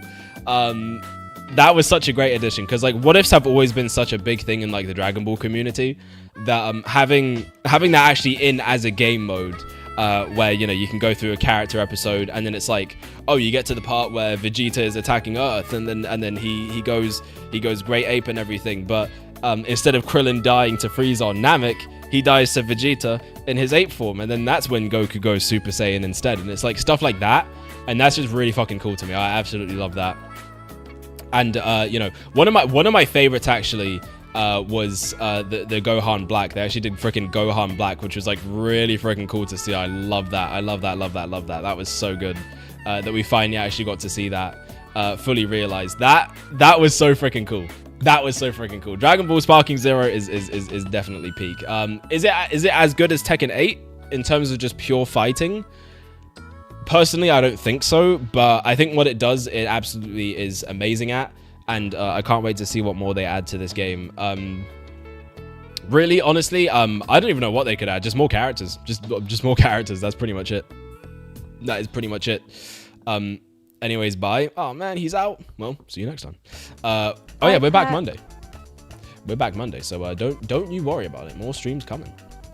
Okay, so yeah, that's just about all I have to say for Sparking Zero, I think. All right, Life is Strange. My guess is that nobody probably played this. Outlast Trials. Anybody? No. No? Okay. Stalker 2. Nope. No? Dang, okay. Alright, Mario vs. Donkey Kong. This game. Yeah, it was okay. I would put it in good. I'd put it in good. Probably like at the bottom of good. I think it has... It's a good remake. It's a good remake. However, I think there's a few issues of the original that definitely persist in this version. The big one is that the hit detection is very, very awkward here. The hit detection is very, very awkward in this game. So, for example, sometimes like you'll go to stand on top of an enemy and it will count as you getting hit. And it's like, what the fuck? Why did that just happen? And like, at first I thought it was me, but then it turns out that like, no, that actually happens in the original game. Because I played the original like years and years and years ago, I think. And or at least maybe it was the DS one. I don't exactly remember. This one's a remake of the first one on GBA. And it was...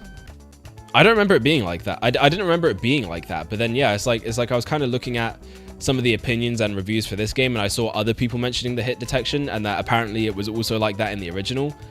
So it just kind of begs the question, like, why did they never fix that? Like, if I was remaking that game, that would have been like the first thing I addressed, if I'm honest. But yeah, other than that, like, it's a fun little puzzle game. Like, it's really good. I think they took the idea of essentially having levels structured like the original Donkey Kong arcade game, and really made it into something quite interesting here.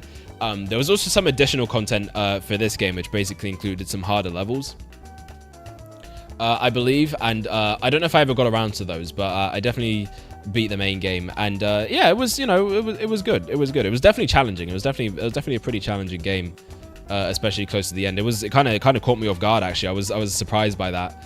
But yeah, it was definitely it was fun. It was good. It was good. I think that's probably like the most I can really say about it. Like, it's one of those games that I think you can pick up and put down whenever. I think it has all the qualities of a good remake. You know, it looks great. Like, it looks really great. And yeah, just, you know, it's pretty good. Pretty good little fun distraction, which is pretty much most of Nintendo's games this year, to be honest, aside from like Brothership and Paper Mario. So yeah. X Defiant. Anyone play that? No. No. Okay. Concord. Did anyone play this for the week that you could? Nope. You know what? Should I? I'm gonna make a new tier for this game. Holy shit, bro. Because like this was crazy. I genuinely like don't think this has ever happened in video game history. Whoa, what the fuck? I didn't do that. Hold on, what the hell? Okay.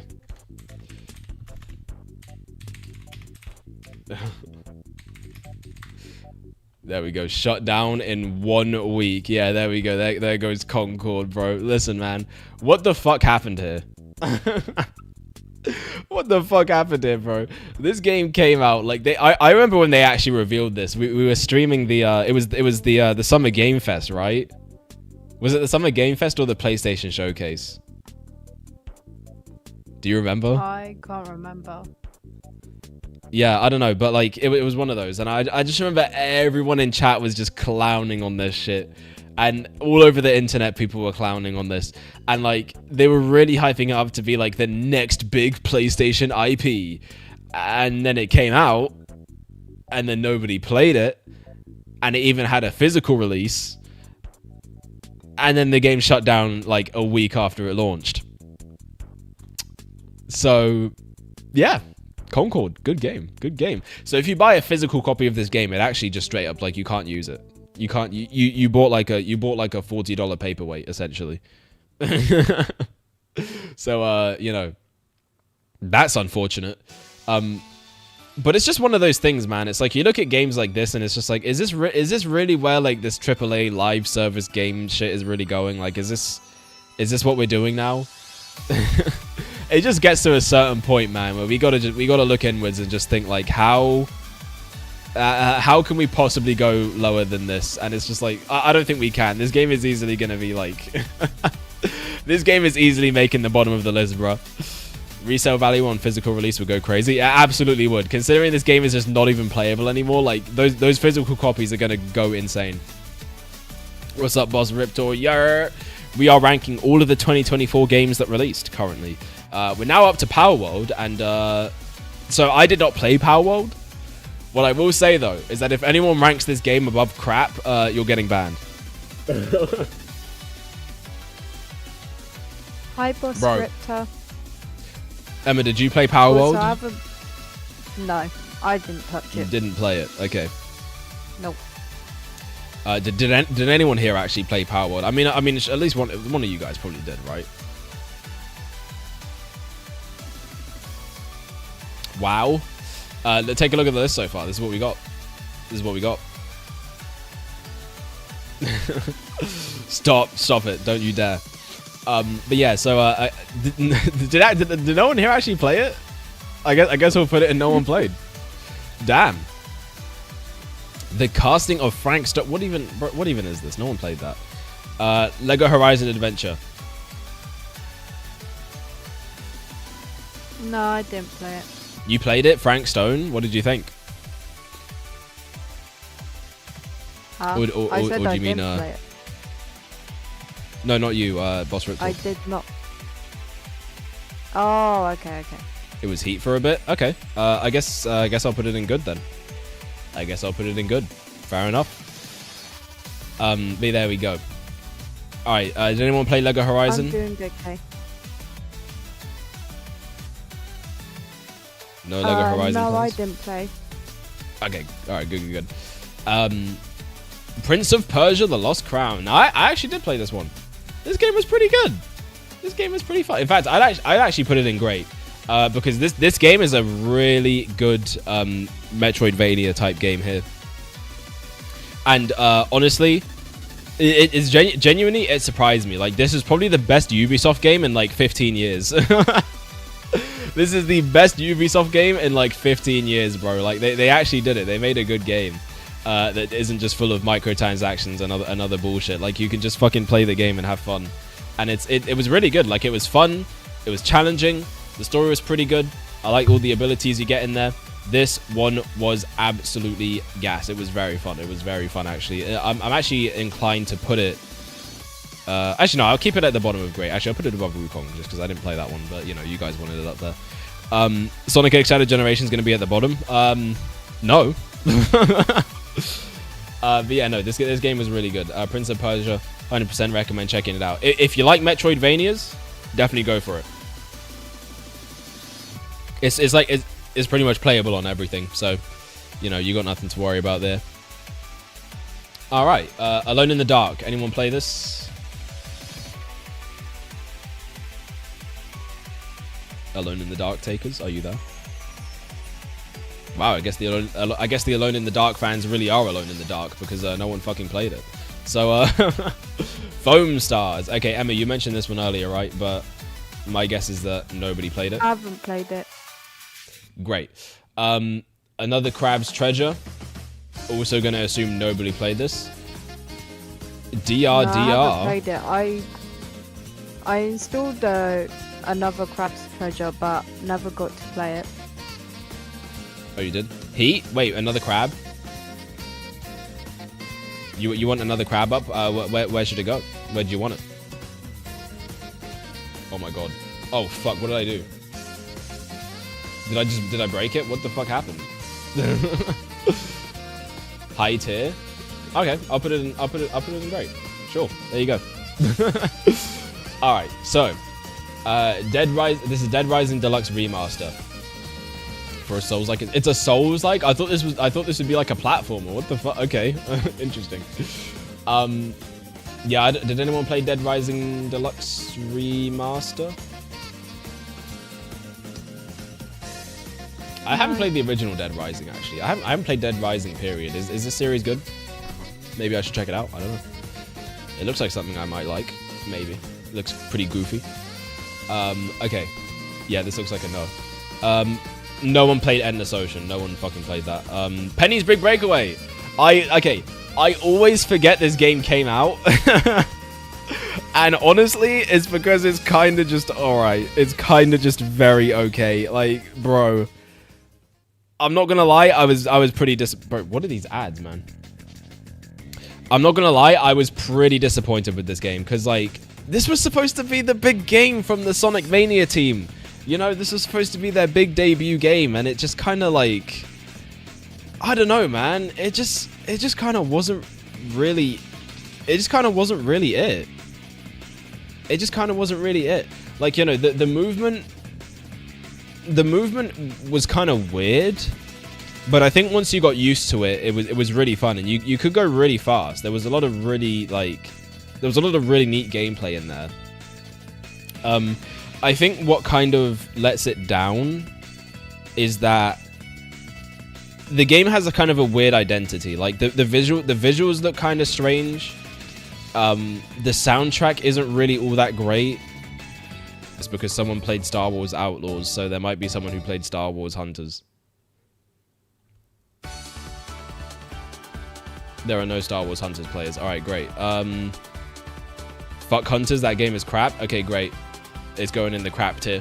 We haven't had anything banished to hell yet. We actually haven't had anything banished to hell yet. To be fair, it's because 2024 has been kind of like a weird year. Like 2023 had some like really peak games, but then also some like really, really awful ones. I feel like this year has been like mostly pretty consistent, to be honest. But yeah, also I'm gonna move the I'm gonna move the Concord tier up. There we go. Just because it's funnier that way. Now I have to change the colors because I'm really particular about that for some reason. Don't even worry about it. Just don't even worry about it. There we go. All right. I don't even know what this is. I'm gonna guess no one played that. Anyone play the Tomb Raider remasters? I heard those were actually pretty good. I heard they remastered them pretty good. That's what the streets say. I haven't played them. Or it. Ah, okay. Well then, I will put the Tomb Raider in the Who tier. Crown Wars. Nobody played this. Did anyone play Emio the Smiling Man? This was the new Famicom Detective Club game. And half of you probably just went, what the fuck did you just say to me? So I'm going to put that in the Who tier. Did anyone play South Park Snow Day? So one of my brothers wanted me to play it, so I did try it, but I didn't find it that great. You didn't think it was good? No. What was bad about it? It was terrible. Banish it to hell. We finally fucking got one. We finally got to banish it to hell. Wow. I mean, yeah. I guess it was bad then. I guess it was really bad. It was like I played there a tiny bit, and then I was just sat there like I can't wait to be able to say I just want to go to bed. Okay. Wait, so what was actually bad about it? Well, like the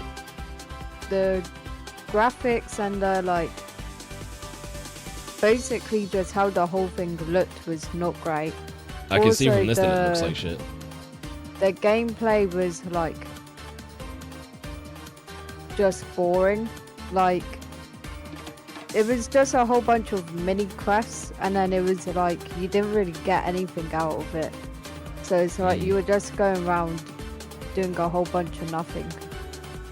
Or at least that's how I saw it. Okay. So that's why I didn't bother touching it after. It's not that it was bad, but also it was just wasted potential. Yeah, that's kind of what it's starting to sound like. But you know, fair enough. I mean, if it really was that much of a letdown, it's fair enough to put it in Banished to Hell. I'm back. Welcome back. Also, by the way, if you're just coming back or you're just coming in, if there are any games in the Who category that you recognize and that you played, let us know before we make the final ranking. These are the ones that are in there, and these are the games that have been ranked. Emma's sounding so cute today. You got to stop. All right, Zenless Zone Zero. All right, so this was the second Goon game has hit the tower. The second Goon game has hit the tower. Oh my god, the only thing I see from this game is arse. And the thing is too, it's like when I first saw it, it's like I thought it looked cool because it was like the animations were great, and it's like they had a whole bunch of like different characters. But like apparently all they add now is just like stuff for Gooners, and it's like that's just what the game is. Like I don't even know if the gameplay's good anymore. A second Goon game has hit the South brain, bro. What is with these Goon games? But anyway, did anyone play this? Like, so, I'm sure one of you probably did. You freaks. Nope. You didn't play it? Okay, well, that's not too surprising. I don't think you would. It doesn't look like something you'd like anyway. No takers on this one. Bro hating. Did you play it? If so, what's the verdict on Zenless Zone Zero before I banish it to the Who category? Played it and ignoring the Goon shit. It wasn't half bad. Okay. No, fair enough. You know, it's like I wanted to think it looked good, but it's like I don't know. It's like I don't know if I can bring myself to play it because it's just titties and ass. That's just all I'm seeing. Should it go in Ait? Okay, yeah, Ait's good. Ait's good. We'll put it there. All right. No. Wait, no what? No what? I'm only no, you gotta stop. You gotta actually stop. What is this? You Rising? Or is that supposed to be Uprising? I don't even know. No one played this. No one played this.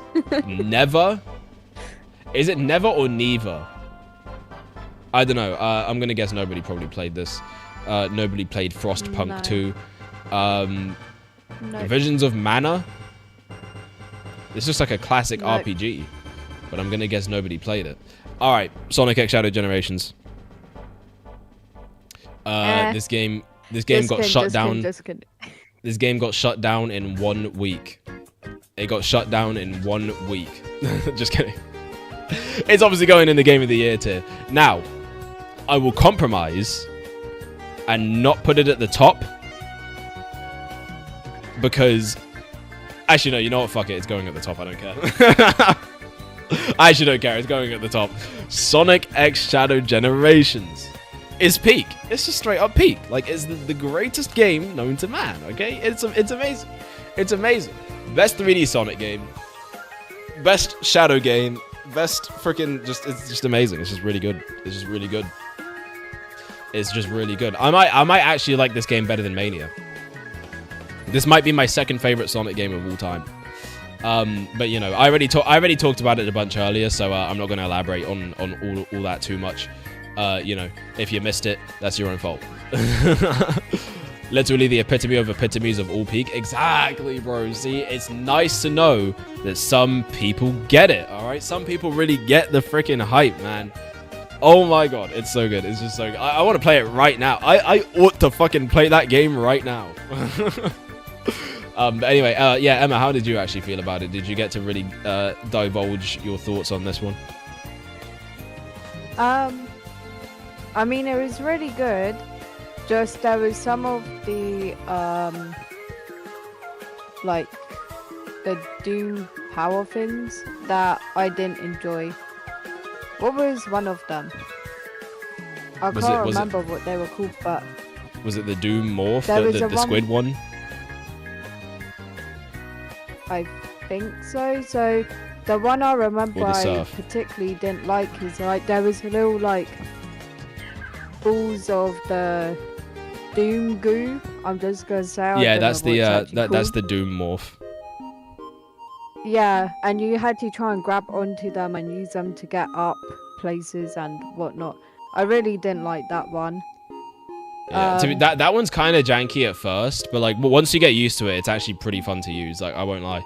I don't know. I liked it. I got the hang of it, and I liked it. But I definitely see it. I definitely see how it's jank. Otherwise, I really liked it. I mean, I've even got my Shadow plushie sat with me right now. So yes, sir. I feel like I've really, because I didn't play the Shadow the Hedgehog game. I just never got round to doing that. So yeah, I mean, you can skip that one. The Shadow Generations and with the Sonic 3 movie, I've really become just obsessed with Shadow. I'm not gonna lie. You become shadow pilled. I see it. I see it. Listen, we all have to.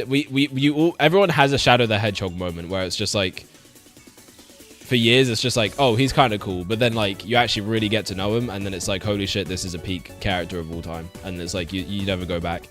You just straight up never go back. The fact that he also likes the same music as me, I also very much enjoy. Oh my god, she's talking about. All right, guys. So in the Sonic Twitter. What the fuck was it called? The Twitter takeover. That's what it's called. There was they had like a segment where they were talking about Sabrina Carpenter, and she won't shut up about it. It's like her whole personality now. It's because I like her songs a lot, and also I used to watch her shows and that when she was on Disney Channel and that. So I've been like, you know, following her for quite a while and that. So then to hear it referenced, I was like, right, Shadow, you're now my best friend. Oh my goodness! You know, every day I think you couldn't get more white, but you somehow do it. I had that phase just because I actually just am Shadow. You are all of you. Pause. But not really. But like I'm cooking actually. What's going on, Ashley? Welcome to the chat. No, we are currently ranking all the 2024 releases. Huh? Also, why did you say that as if it's a bad thing? You're like, just when I thought you couldn't get any whiter. No, I wasn't trying to. I wasn't trying to say like, you know, like. And of all characters, Mephiles, the guy from 06. That's right. Man, that was probably the single reveal that I popped off for like the most this year. Like that shit was genuinely crazy. Like I was like, there's actually no way they really reached into their bag and did that. And it was peak too. He was like the best. That was like the best boss fight in the game. It was so good. I had the same phase, but with Metal Sonic. Hey man, listen, you're gonna have a good time in the future. That's all I'm gonna say. No spoilers.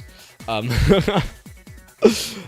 of all characters, Mephiles. Oh wait, yeah, I already read that. Real Runs pronounce it Mephiles. Memphis, Tennessee. But yeah, if you're just joining or you're joining back or whatever, here are the games that are in the Who category, meaning nobody played them. If there are any games you recognize in here and have played, let me know, and I'll rank them wherever you want, from GOTY all the way to Shutdown in 1 week, which is pretty much reserved just for Concord. But, you know, there you go. I will continue to feed myself the delusion of a year of Mephiles after Shadow Gens. Listen, man. I've been talking about the year of Silver. It's never going to happen. It's never... The year of Silver will make Sega all of, like, $8. They will make $8 from the year of Silver, but I want it so bad. Did anyone play Quidditch? Is this a Harry Potter game? Nobody played this. Nobody in my chat cares about Harry Potter. No. Sumerian 6? Nobody played it. No. Open Roads? Nobody played it. Age of Mythology? I hate these game titles that I just can't even read from here. Yeah, no, nobody played it. What is this? Dungeons and... No. Degenerate Gamblers? Nobody played this. Something Heist 2? No. The Crush House? No, nobody played it. No. Dustborn? Nobody played it. Arranger? Nobody played it. Did anyone play Planet Coaster 2? No. No? Okay. Phantom Abyss. Did anybody play Phantom Abyss? No. Okay. The Phantom Abyss fans are in the abyss. Nobody played it. Oh, this is the Zao game. Did anybody play Zao? No. All right. Rivals of Aether. Wait, that came out? I swear these games aren't real. They definitely weren't at any events. There's a lot of indie games. They pretty much have like every game here. There's going to be a lot of stuff that people didn't play. I didn't even know Rivals 2 came out. I thought that was still in like early access. Okay, did anyone play Rivals 2? Because I didn't. No. I'm going to put it in here. What is this? Earth Defense Force? This is like a 1996 video game, bro. This does not look like it came out in 2024. I'm going to put it in no one played. Little Kitty Big City. Nah. Anyone play it? I did. You did? What did you bit. think? I couldn't get into it at all. I didn't understand what I was supposed to do. But that's probably just a skill issue on my part, not gonna lie. So Maybe that's the I'd point. put in math. Okay. I don't know though, because it seems like you're supposed to like have some kind of story and that going on. But if there was one, it just completely went over my head. I see. Well, fair enough. Europa. Nope. Nope. What? Thank goodness you're here. Nope. Okay, that's... Yeah, no, I don't think anyone played that. World of Goo 2? Nope. No one played the Ooey Gooey game? Get the goo away. Ew, the goop, Get the that slime. Goo away from me. Gyingi? Gaingi? All Guns Blazing? Nope. No one played this. Cat Quest 2? Nope. Wow, okay, I thought you would have played that for sure. Angerfoot. Nope. These games are made up, man. This is not real. Flintlock. Nope. Okay. Oh, here we go. A game I played. Holy shit, it's been a while. Okay, Nintendo World Championships NES Edition. I'm gonna put this one straight into the good tier. It is fun.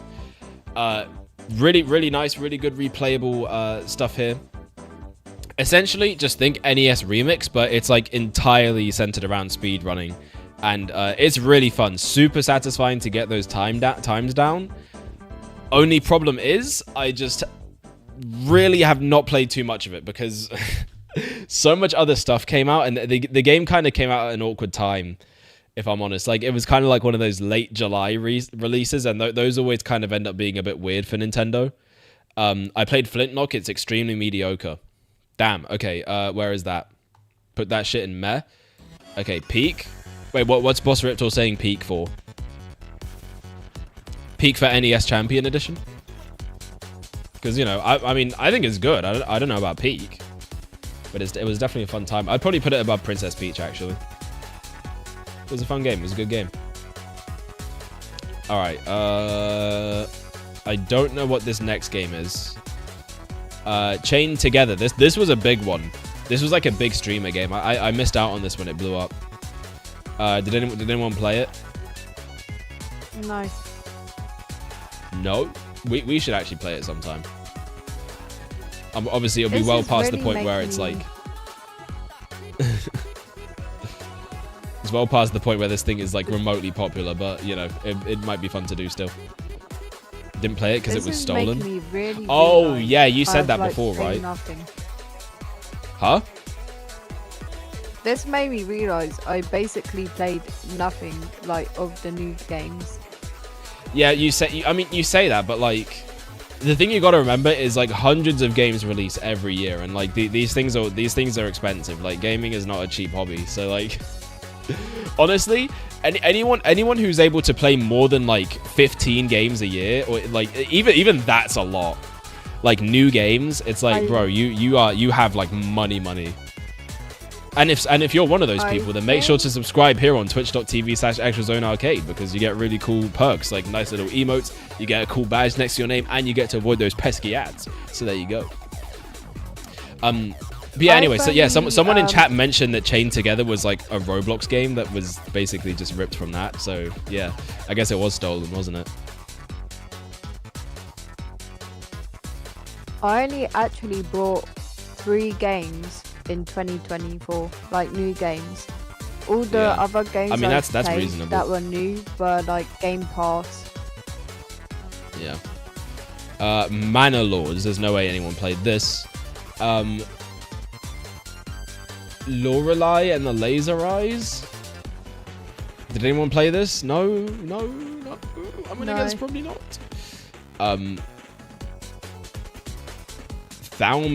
Thaumaturge? I don't even know what this is. Okay. No. Oh, is this Infinity, Nikki? I've played this. Only a little bit though. Oh, you But actually so got far around to I playing really it? like it. Yeah. Okay, how are you feeling so far? So far playing good. I've only like really started out and that, so I feel like I haven't played enough to where I could put it above. But yeah, Okay, I find it very cool. good. And I want to See, get back to playing it more.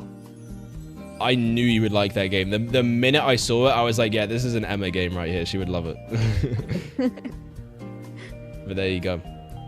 All right, we have... I don't know what this is. I have no idea what this is. Something... Illusion Chronicles? Is that what that says? I don't know. I have no idea what that is. 9 Souls. Anyone play that? No. Nope. All right, let's rapid fire these last ones, because I get the feeling nobody played any of these. Close to the Distance. Nope. Soul Reaver Remastered. Nope. 1000 Resist. Nope. Liar's Bar. Nope. Redacted. Nope. Squirrel with a Gun. Nope. Damn. Every single one of these can banish into the Who category except Batman Arkham Shadow and College Football 25. Oh, did you play Arkham Shadow? I actually want to know how that one is.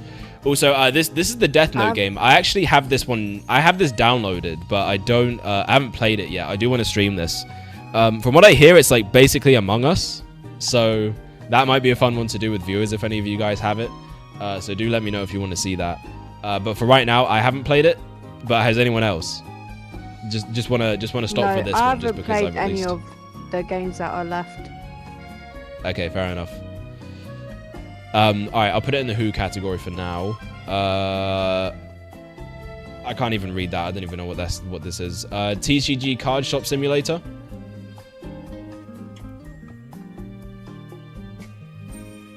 Dragon Quest. This is the Dragon Quest 3 remake. Yeah, I didn't play that. Dragon Quest is not super popular, so I feel like not many of you guys would have played it. Just Dance is a big one, but this game is like diminishing returns, so I doubt anyone played it.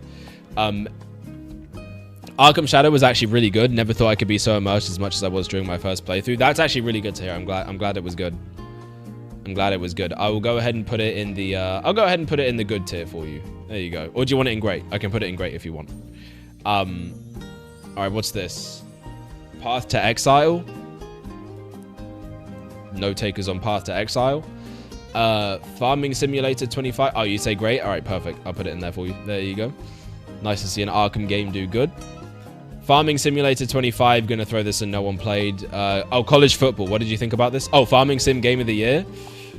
I mean, I don't know if I can put it in Game of the Year, but like I can put it in. I can put it in great. I'll put it above Balatro. I'll put it above Balatro. The Game of the Year is for like this, like peak, like actual, like this is like the greatest fucking thing known to mankind. But there you go. But yeah, what's it? Phil said about college football 25. What's the opinion on this? Just so we can be thorough. Astrobot is not. Listen, man. Just stay mad. You Wukong fans are just gonna keep crying, and I'm just gonna keep drinking your tears. Like that's just how it is. You can go around the middle of a maze. Is it actually good? Is it actually good? That's crazy. You just haven't experienced farming, then you wouldn't understand Game of the Year stuff. You don't fight. There you go. You can I'll let you have it. I'll let you. You seem really passionate about this. I'll just let you have it. There you go. I'm glad it returned after 10 years. You know what, man? I'm glad to. Yes, it is. All right. You know what? Yeah. There you go. You can have it. F124. No takers for F124. 2K24. WWE 2K24, that is. No takers for 2K24. Undisputed.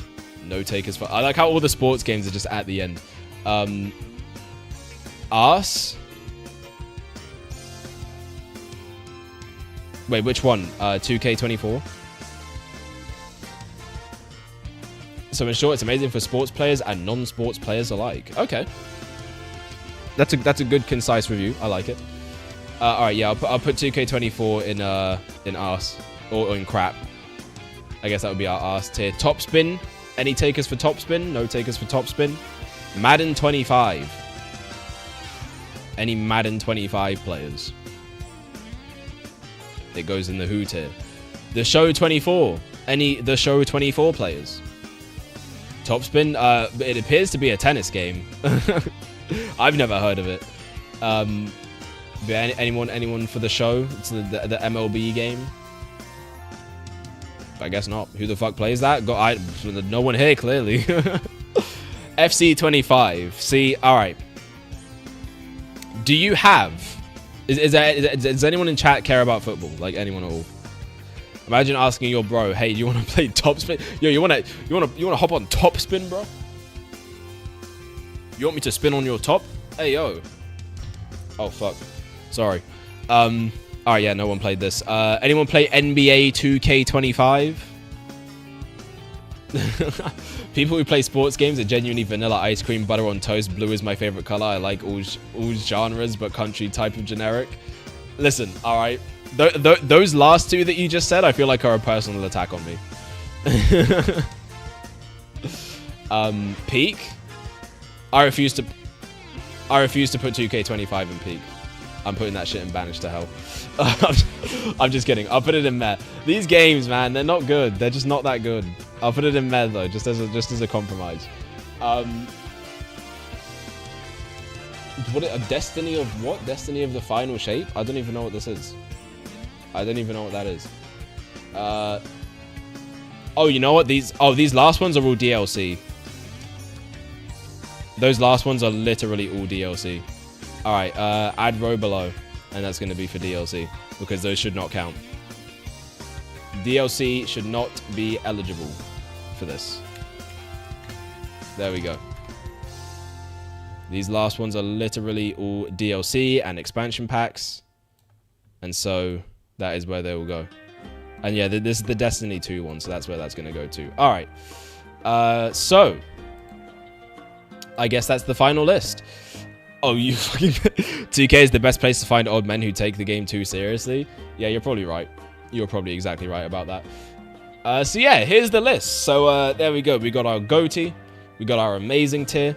I feel like I want to move a few of these up, but you know, I know that they're fine where they are. Yeah. I feel like this looks pretty good. I feel like this looks pretty good. I think I played a lot more games this year too. Like I feel like we're really getting there. And some of that was thanks to you guys actually with your subs and your other contributions to the channel. Really appreciate that for you guys who did that. Yeah, we actually got to play a lot of stuff this year. Still a lot of stuff unplayed. And once again, this is your final call. If you see any games that are in the no one played category that you have played and that you would like to put on the list, go ahead and do so now. I'll give you a little bit while we just kind of have a chat here. And yeah, you're just mad because you didn't have enough blackness. Like, listen, man, you don't need to. Playing 2K does not make you black. It makes you boring. Power World can be mid tier. Oh, you played it? Okay. Yeah, sure, we can put it in mid tier. It's fine. Where's that shit at? Oh, there it is. Yeah, it's probably not all that great. Another code can go in great. Oh, someone actually did play that. Nice. There we go. Nice. There you go. Yeah, I'll put it in great. All right. And then, yeah. Anything else? Just before we move on, because you know this is a double stream. We're doing two things here. We're gonna be doing some 2025 predictions, and that's gonna be fun. We're gonna do some Nintendo predictions and some Sonic the Hedgehog predictions, because that's kind of the main things we cover. Defiant can be mid. Defiant. Where about? Oh, here we go. Found it. Okay, I'm guessing the order of this really doesn't matter. Yeah. All right. So that's pretty much what's going to go down. I think I'm going to just take a real quick break before we get on to the next section of the video. So don't go anywhere. And yeah, we're gonna do some predictions. Just Dance is low. Okay. We'll do crap. Also, yeah, I'm gonna make sure to save the image here. But yeah, if you guys got any more, just let me know now before we go off and have our little break. Thank you for the stretch. Yeah. All right, nice. I'm rich in rings. That's good. You love to see the economy thriving. But yeah, so if that's it, then we will call it there for now. I'm gonna download this and then upload it. No, thank you. We don't need to do. I actually have a Teammaker account. 7 rings in hand. Hell yeah. All right, so I am gonna take a piss real quick. I'll be back soon. Don't go anywhere. We're gonna do some 2025 predictions for the Nintendo games and Nintendo stuff in general, I guess, and some Sonic stuff. So you know, just stay tuned. We'll be back in like a few minutes.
Well, I guess you guys are just stuck with me, if you can hear me.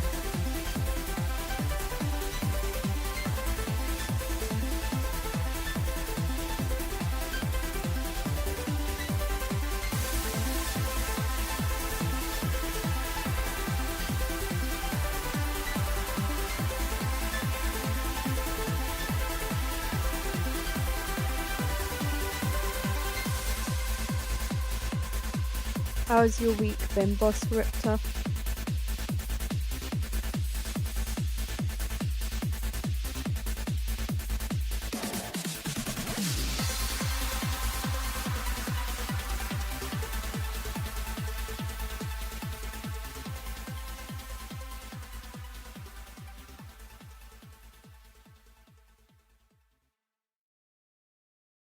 Good. I feel so tired.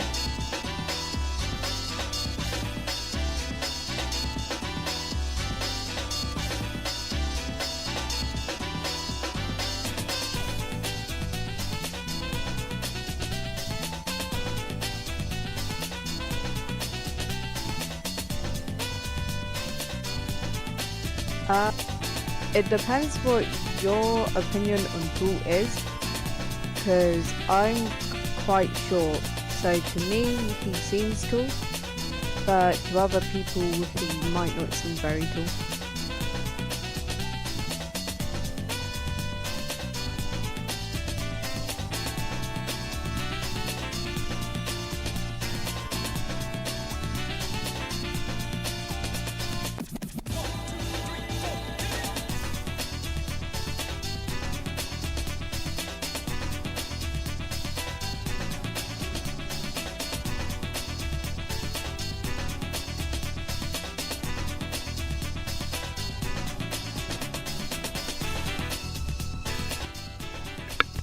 All right, I have returned from my break.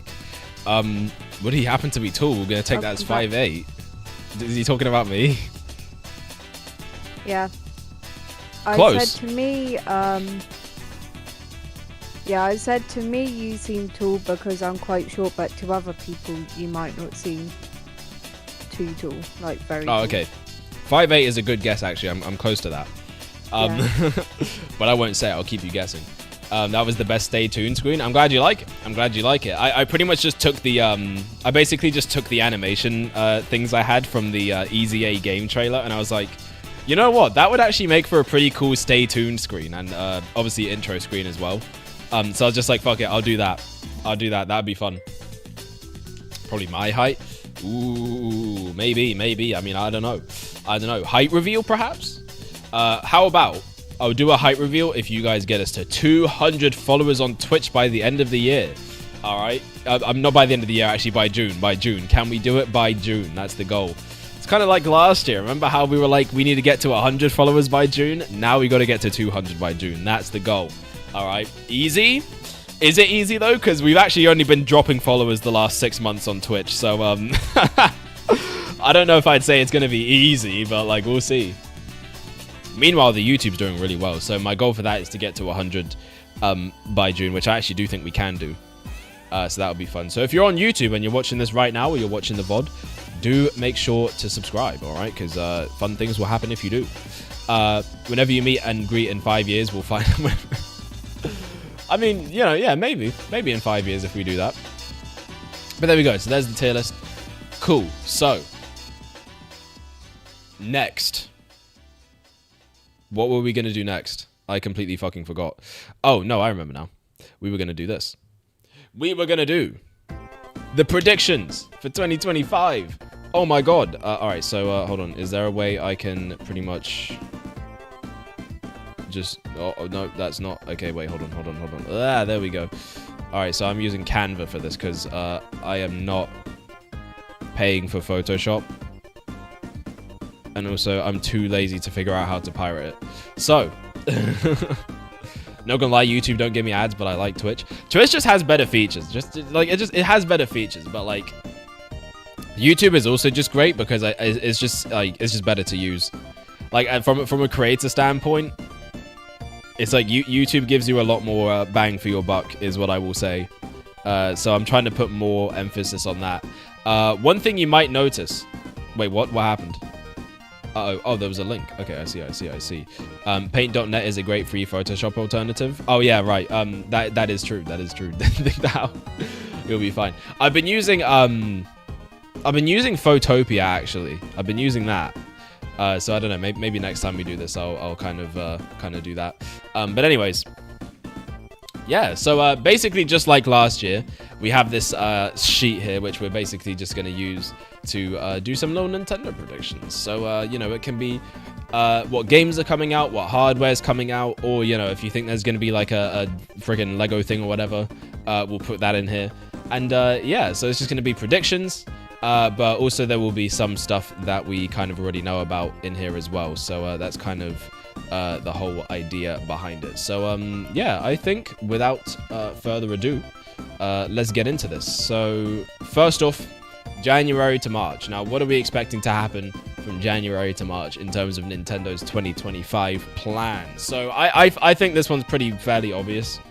You know, given what it is that people have been talking about, and what, you know, you can't stop hearing about, because it's just been everywhere. You can't get rid of it. You can't kill it. It is coming no matter what you do. So let me see here. All right, there should be, yeah, there's just straight up images of this thing at this point. Now, whether or not this is fully accurate to how it looks doesn't really matter, because I mean it's here. Like, this is just straight up like the Switch 2. So yeah, the Switch 2 is gonna get announced. Now, is it gonna be released?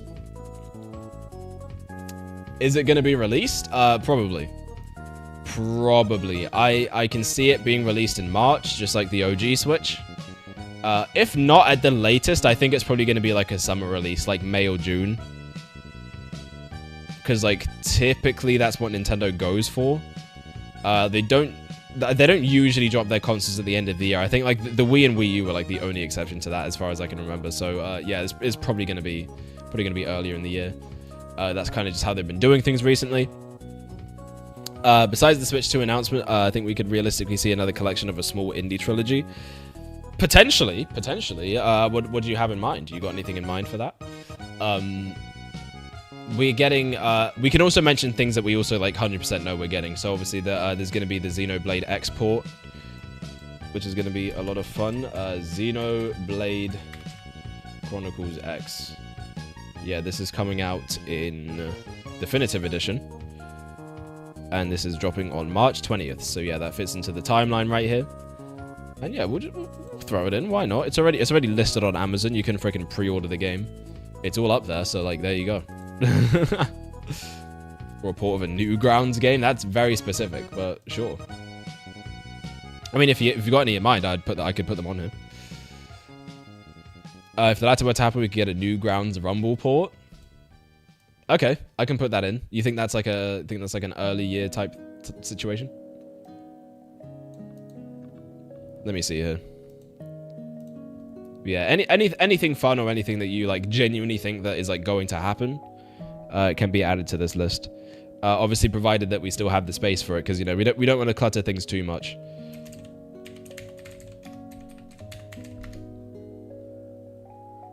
Okay. Oh yeah. Okay. Right. I've seen this game before. I can put this in here. April to June is the Mario Odyssey Isle Delfino DLC. That's a fucking...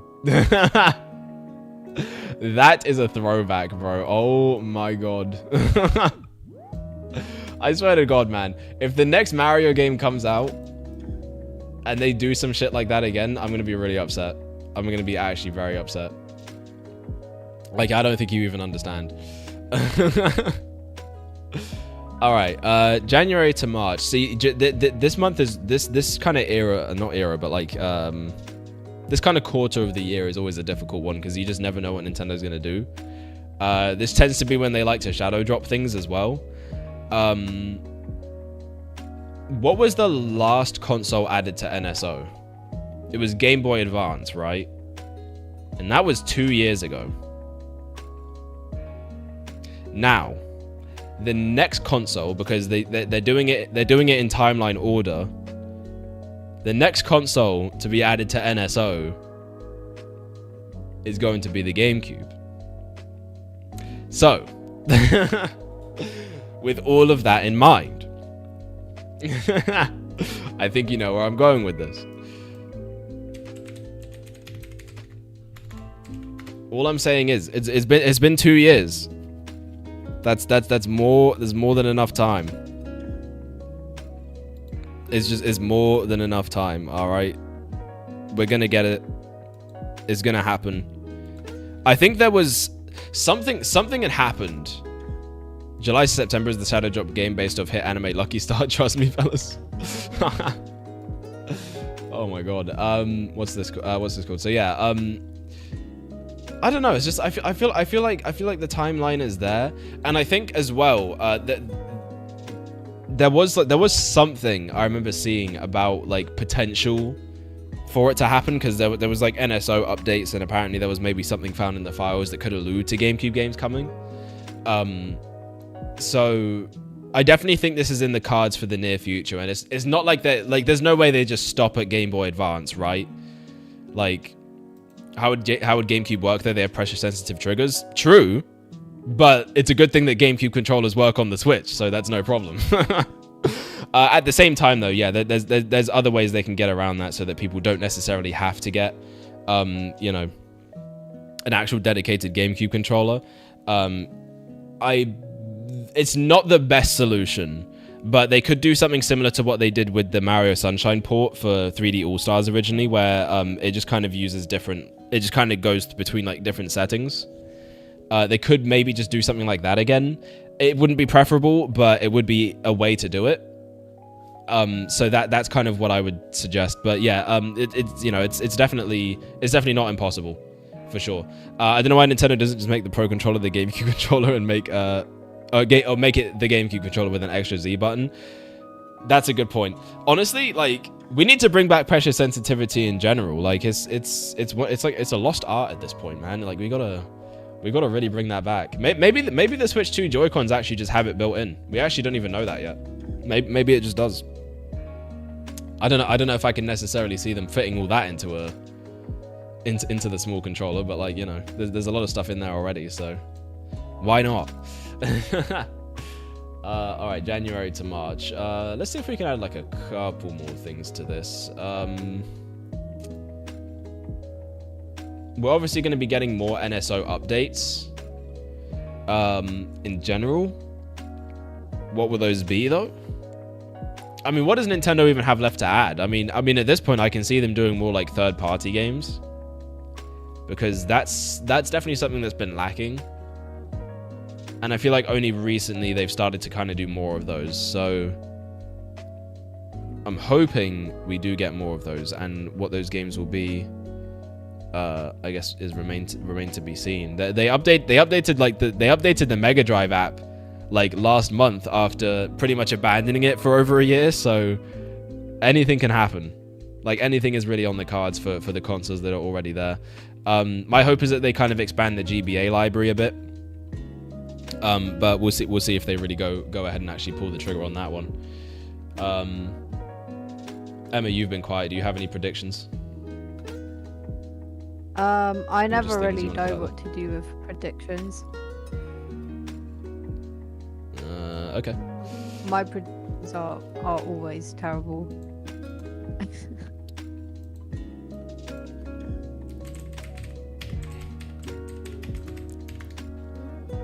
So do they have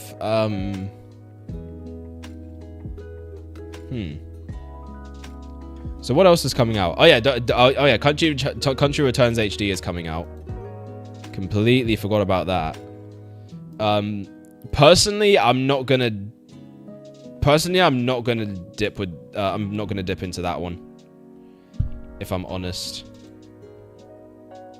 Oh wait, hold on. Guilty Gear is coming to Switch also, isn't it?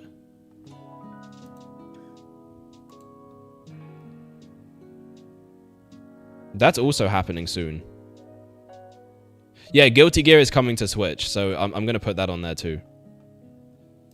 Hold on, bro. I actually got into Guilty Gear recently, and this game is fire. This game is absolutely Guilty and Gear. Hold on, let me freaking find the freaking game box art. There we go. But yeah, the Guilty Gear is peak. Hop on. Now the question is, do we do a Guilty Gear online stream? Kind of like I did for Street Fighter and Tekken. Maybe. This game would actually be... You know what, though? Once I get my hands on a Switch 2, this might be one of the first games I get, because, like, actually having this game on the go would be really cool. Like, it'd be really cool. Guilty Gear overrated? Oh, you take that back. You take that back. That shit is gas, in my opinion. All right. Donkey Kong Country returns. Because I can't spell. There we go. Guilty Gear fairly rated. See, I agree with you. I agree with you on that one. You are spitting absolute facts, my brother. Hold on. Let me put this up here. All right. So it's getting a little crowded here now. So I think we can probably leave it at that. I think that's all that's really necessary. So yeah, lot of stuff still happening. You know, a lot of stuff is still going down. And there we go. I play real Japanese fighting games like Climax Hero. Why was that auto-modded for sex-based terms? I'm gonna allow that one just because why the hell is that even like... Why is that even... Auto-mod grasping at straws with that? I'm surprised grasping at straws isn't considered one. By auto-mod standards. Like, what the fuck? That's crazy, bro. That's crazy. I think that says more about the Twitch user base than it does about anyone who actually just uses that word unironically. But whatever. No way, Automod isn't after Ashley. Oh my god. Yeah, Automod's having a field day. You gotta love it. Where the fuck is Nightbot at though? We had Nightbot show up once today, and that was just for a command. But you know, that's what Nightbot does. You know, that's what Nightbot just kind of does best. All right, April to June is what we're going to be looking at now. And by this point, the Switch 2 is either going to be out or it's about to be coming out, which probably means it's 3D Mario time. All right. I don't give a fuck. I don't care what anyone says. But this game is going to be a launch title. It is 100% about to be a freaking launch title or launch window. And you know, it's gonna be peak. Like, watch this. Like, I didn't even think you're ready for this. I don't even think you're truly ready for what's about to go down with Super Mario Odyssey 2. Okay. Nightbot took the year for PTO. Oh my god. I freaking hope not. I need Nightbot to work.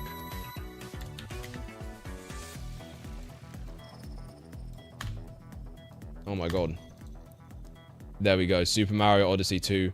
It's happening, everybody. Don't panic. The game is, in fact, real. I can confirm. What color should I make this? I'll make it light green. There we go. Hell yeah. Super Mario Odyssey 2, baby. Oh, do I see the vision, though? Yeah, you know, it's just like, listen, Super Mario Odyssey 2. They have to do it. They just straight up have to do it. Like, I don't see any other way. I just straight up don't see any other way. I mean, whatever they end up doing is going to be a 10 out of 10 game regardless. But like, I just need Odyssey 2. All right, I just don't know what to tell you. I really don't know what to tell you. It has to happen one way or another. Or else, like, how am I going to live with myself? These predictions are things that haven't been announced, aren't they? No, it can be things that's announced. We're not doing things that aren't. Okay, because then at the end of January, there's that Hello Kitty game coming out. But I didn't know whether to mention. Oh, sure, yeah. I can try and fit that one here. I know you're really excited for that. Also, it's pretty cool because that game was an Apple Arcade game. So like, yeah. I'll just put the image here because it's small. I feel like I don't need to put the whole damn thing. There we go. There we go. Just for you, I'll put that in there. All right. So, yeah, but this was an Apple Arcade game, and like, here's the thing: Sonic freaking Dream Team is also an Apple Arcade game. So all I'm saying is, the Sonic Dream Team port is coming, and you're all not ready. You're all just straight up not ready for it. So yeah, Mario Odyssey 2.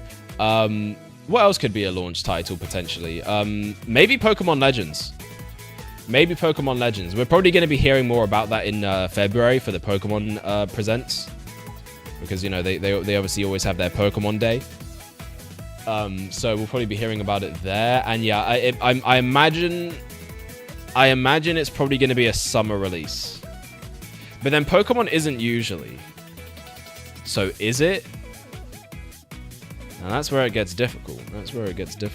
See, honestly, I can see it being a lot like the OG Switch, where there's not a lot of actual like launch titles for it.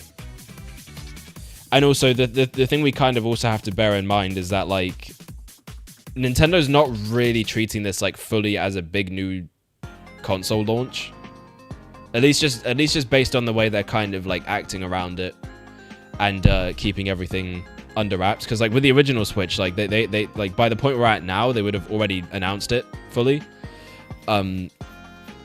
So I just can't imagine this console is gonna have like a big launch the way that like the Switch did or the Wii U did. So that's kind of something to bear in mind as well. Like so the way we talk about launch titles, like Nintendo's probably not really looking at it that way. But let's just say for the sake of argument, like yeah, like a game that would come out near it would be a launch title, and then a game that would come out closer to the end of the cycle or closer to the end of the year would be like a kind of launch window game, I guess. So that said, what else would kind of come out during that period? To be honest, like when we really think about it, are there any like existing games that could receive DLC? Maybe.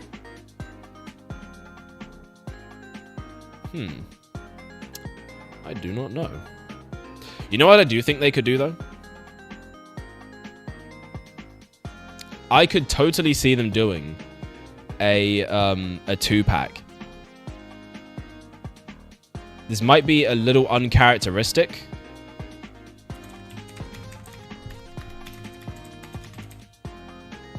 but hear me out. Hear me out. I think a great way to launch this new console and to show the power of it would be this: Breath of the Wild and Tears of the Kingdom 2-pack. Like they re-release it as a dual pack, and basically it's there to advertise the new upscaled graphics and better performance of the new console, essentially. And that's what this kind of is. I think that'd be a great way to do it, and because one of the first things we like officially heard was that, or I guess not officially, but like, you know, pretty much behind closed doors, they were demoing the Switch. Like this was like a couple years ago. So, and this was in like 2023. I think it was for what's the event called? Gamescom. And yeah, so apparently behind closed doors there were some demos going on for Switch 2. So I mean, I think also at potentially Tokyo Game Show that year as well. And apparently on those demos they were basically running like a 60 FPS like upscaled Breath of the Wild. So I could totally imagine them doing a 2-pack of these games, like basically releasing it to be like, here is a Switch 2 experience version that you can play, and it has both the games in there. And you know, again, it's like one thing where it mirrors the original Switch's release, with Breath of the Wild being the first game to come out there, and then having this new pack that basically has both of the duology on there. So that I could totally see happening. I could actually definitely see them doing that. Butters would be proud. Bold move, Mario and Luigi Brothership expansion. I'm not gonna lie to you, bro, they're not doing an expansion for that game. I don't think it sold very well. From what I can tell, the game did not sell very well. Also, I feel like it's a one and done thing, and honestly, that game is fucking long enough as it is. I don't think it needs an expansion. That game is far too long as it is. I don't think it needs an expansion. I'll keep it a buck. So yeah. April to June. So there's probably they're probably going to do like a regular Nintendo Direct around this time. Oh, you know what I actually want to put in January? I want to put like for January to March. I want to put like presentation, like Nintendo Switch presentation.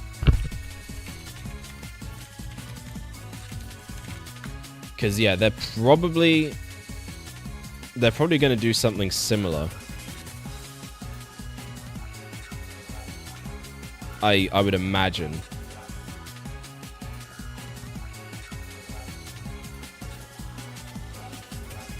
So here we go. Yeah, let me put that in here. But obviously, I'm gonna scrub over the 2017 with 2024. Oh my god, there's too much shit in the January category. Oh my god. Okay, we have to delete something. Can I get rid of the Newgrounds thing? I'm gonna get rid of the Newgrounds thing and put this instead, because I feel like this is important that we actually like point out that they're probably gonna do this. It just seems very likely. All right, hold on. Let me grab my thing here. 2024. 2025 even. 2025. Oh my god, not 2235. What the fuck? That's not the date. All right, there we go. And then all right, and move it right there. There we go. Switch presentation 2025. Hell yeah.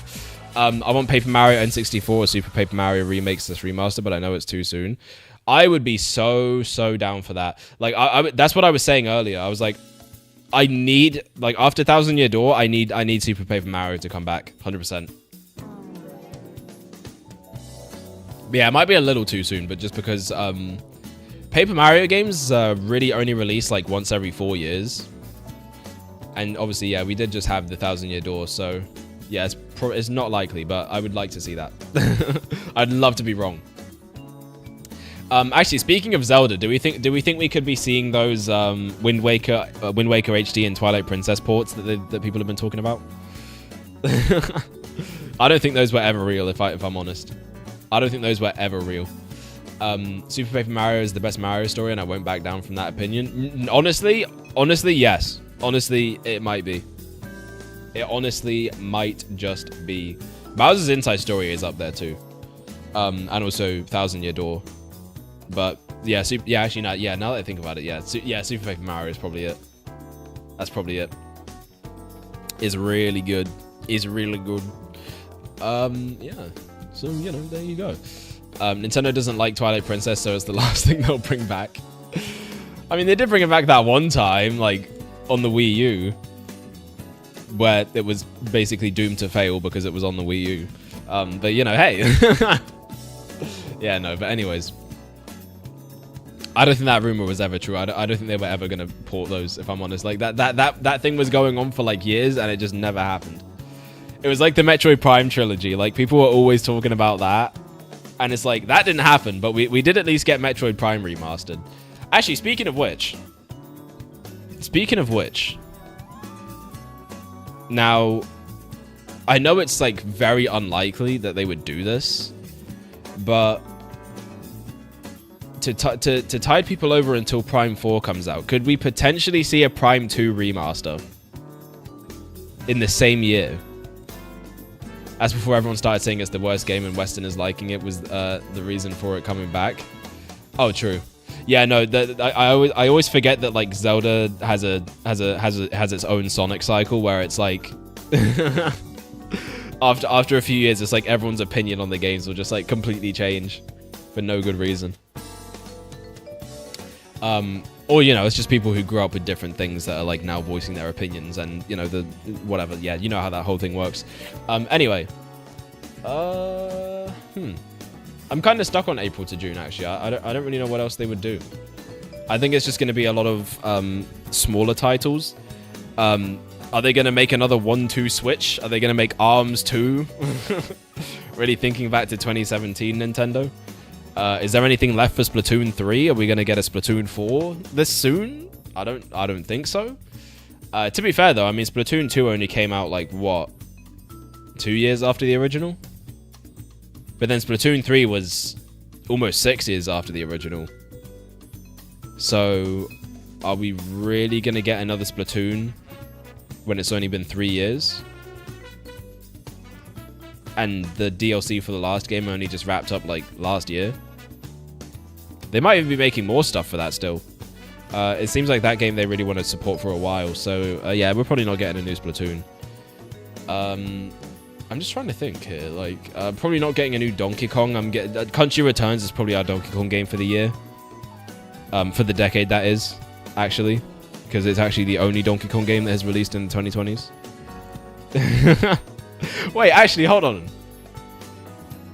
Holy shit, Donkey Kong Country Returns is the only Donkey Kong video game release in the 2020s. Wow. Nintendo fucking hates this franchise, man. What? I just thought about that. Wait, no. Is it? No, yeah, it is. I mean, maybe, unless you count Mario vs. Donkey Kong, but that's just a remake, and this is just a port. This isn't even a remaster, it's a port. So it's like, man, wow, yeah, I feel bad for, like, Donkey Kong fans, bro. That's really sad. The only Donkey Kong game to release in the 2020s is literally just, like, a port of a Wii game. And from the looks of it, it's not even that good of a port. Anyways, holy shit. Okay. Yeah, I don't know. I could honestly see this just being the summer months. Well, I guess this would be more like springtime. This would be more like Nintendo's springtime. Like this is winter, this is spring, this is summer, and this is the fall. And yeah, I'm thinking that might be it.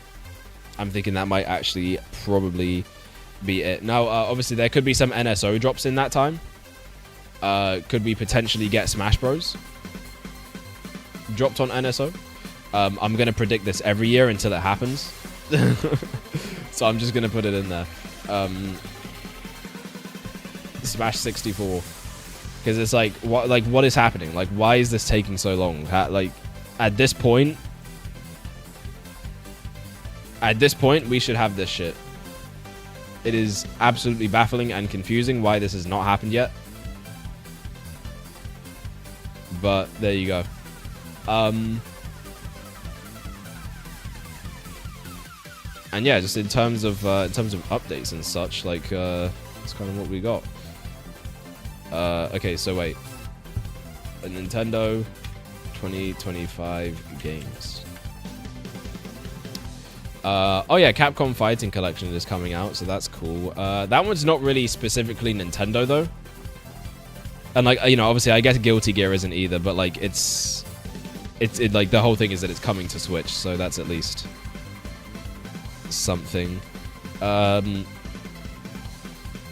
think that I'm leaving Pokemon Legends and Metroid for... I'm leaving those for the end of the year. There's the new Professor Layton, Dragon Quest 1 and 2. But yeah, those don't have release dates yet. So I'm thinking those are also kind of later into the year. I feel like Capcom Fighting Collection 2 will probably come out around September. But again, that one's not specifically Nintendo. But I mean, they did announce it at Direct. So for that reason, I'm kind of thinking like maybe I should just put it on. And also because there's really not a whole lot. There's Professor Layton. That's a Nintendo thing. So let's do that. I can see that totally being a summer game. I can definitely see that being a summer game. Is this the one? No, that's not the one. I guess that would be it. Hold on, yeah. Let me just use this screenshot here. That'll do nicely. There we go. So yeah, we're getting into the summer months here, and yeah, usually July to September is pretty dry. Like not a lot happens during this period. It's a lot of like smaller releases. Which, you know, I know obviously Professor Layton has its fans, but it is a niche franchise. Let's not forget. It's not like, I wouldn't consider it a big release. Dragon Quest, that's also going to release on other systems, so I'm thinking maybe not. Yeah. In terms of like confirmed stuff, there's not a whole lot.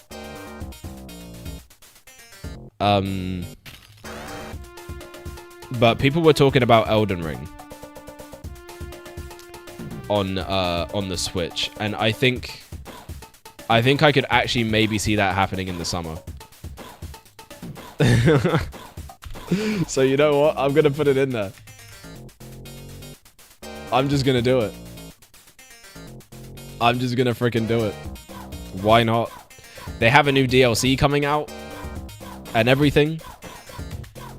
Like, now's the time, man. Now's the time that we just straight up get Elden Ring on Switch. And it might really happen. Now, you know, personally, I think this game is kind of mid. But, you know, that's not going to stop anyone. Oh my god. Alright, wait. What am I doing here? I'm trying to move this. There. Okay. That being said, I do think Nintendo is going to want, like, a big release for the summer. I could potentially see a Yoshi game. Because it is Yoshi's Island anniversary this year, the 30th anniversary. And that would be a good time to do a Yoshi marathon, actually. But yeah, a new Yoshi game would be cool. So I'm going to throw that in there just because I would like that. And also, it's been long enough now. Crafted World was like, what, 6 years ago?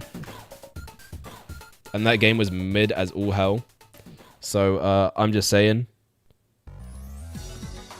It would be pretty nice to have a new Yoshi game that is actually good. Because it's been a hot minute since we've actually had one of those. So yeah, there we go. I'll put Yoshi in there. There he goes. When's the Lego Game Boy dropping? Do we have a release date on that? I just remembered that was a thing. Announced for 2025. Okay, apparently it's going to be launching in October. Apparently it is going to be launching in October. Alright, so I think we should get this out the way. I think we should just straight up get this out the way. We need to get to this final month, this final quarter of the year, because this is where it gets fucking crazy. So let's do alright, so let's do the Game Boy. Alright, Metroid Prime 4 is definitely coming out during this period. I think it's going to be an October release. Because, you know, it's Metroid, so it's got to be. And I think as well, that is probably when Pokemon is going to come out. Because Pokemon is always a holiday release, because they got to get that holiday money. And they know what's up when it comes to that. So yeah, Metroid Prime 4, end of the year. Pokemon Legends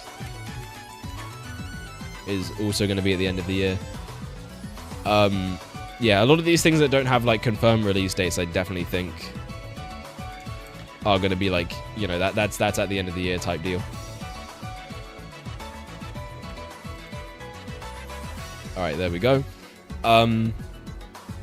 What else do we think could potentially be here? I think it's going to be quite a while before we get a new Zelda.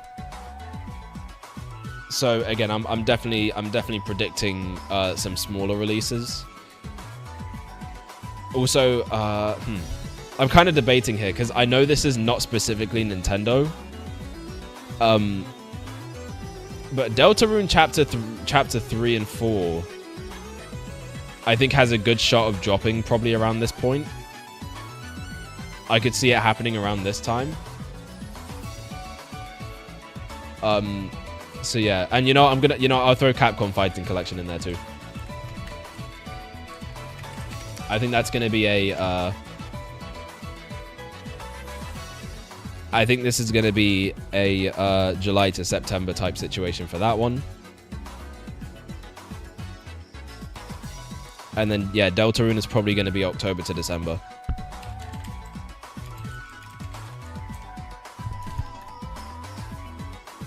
Alright.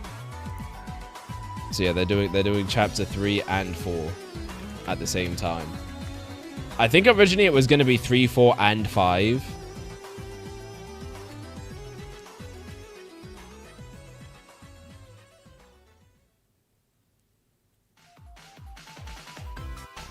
I think it was originally going to be 3 to 5, but they are not going forward with that anymore because it probably would have taken like years and years and years. I mean, it's already been 4 years since. By the time this one comes out, it will have already been like 4 years since chapter 2 came out. So that's always a big thing. But yeah, so from what we know, chapter 3 is basically complete. And chapter 4 is pretty much almost done. Chapter 5 is also in development.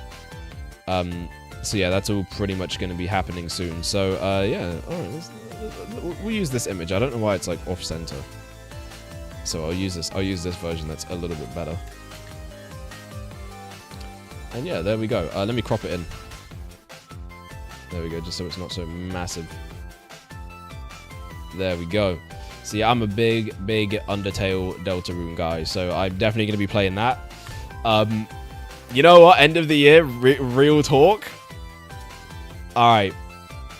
What do we think about GTA 6 on the Switch 2? GTA 6 on the Switch 2. Is it happening? I think yes. I think it's definitely going to happen. You know what? I feel like fucking around a bit, man. I feel like fucking around just a little bit. Okay, we know this game's coming out at the end of the year, and the reason it took so long is because they really wanted to get Grand Theft Auto on Switch, but they just couldn't do it. They just couldn't do it at first, but now they have the means. All right, they have the means to make it happen. Because the Switch 2 is going to be the most powerful console of all time. Like, even more than the freaking Xbox Series and the PlayStation 5. And it's going to knock your absolute socks off. And I don't think you're ready. So that's what's going to happen with that one. But yeah, and I feel like we're still missing some heavy hitters, though. I mean, obviously... Then again, new 3D Mario, Pokemon, and Metroid, all in 1 year. That's still pretty good. That's still pretty good. And potentially a Yoshi game. That's a lot. And not to mention Xenoblade X. So I feel like that's a lot of good releases for Nintendo. But, something feels like something just feels missing. Like something feels missing here.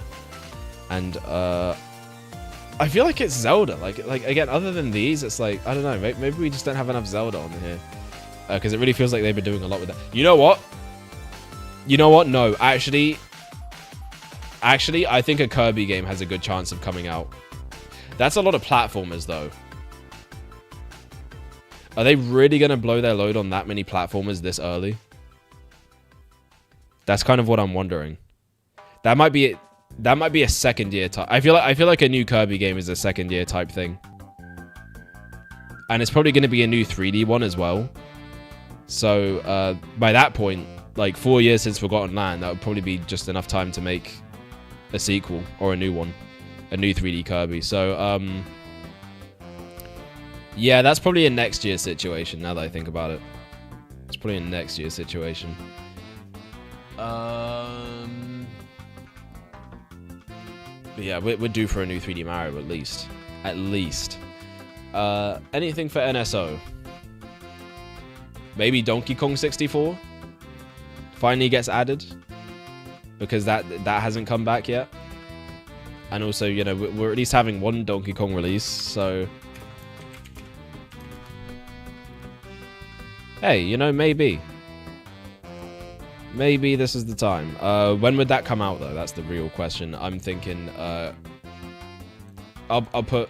No, see, Smash Bros would probably be... It's like... That would probably drop on its own. They tend to do that for N64 games. Those tend to just drop one by one. So they'll probably have that there. And then... I don't imagine it's going to be too soon after that. So yeah, it'll probably be near the end of the year we'll probably get this. Yeah, it's one of those things where it's just like, why actually has this not happened yet?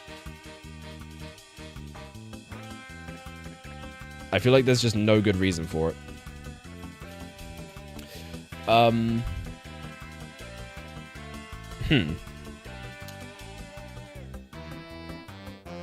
So that's what I'm feeling. That's what I'm feeling. Is Emma still on the call? Yes, I'm still here. Okay, you've been really quiet. You haven't said a thing for like the last half hour at least. Yeah, I just don't really know what to say. Okay, what do you think of this prediction list at least? Do you like it?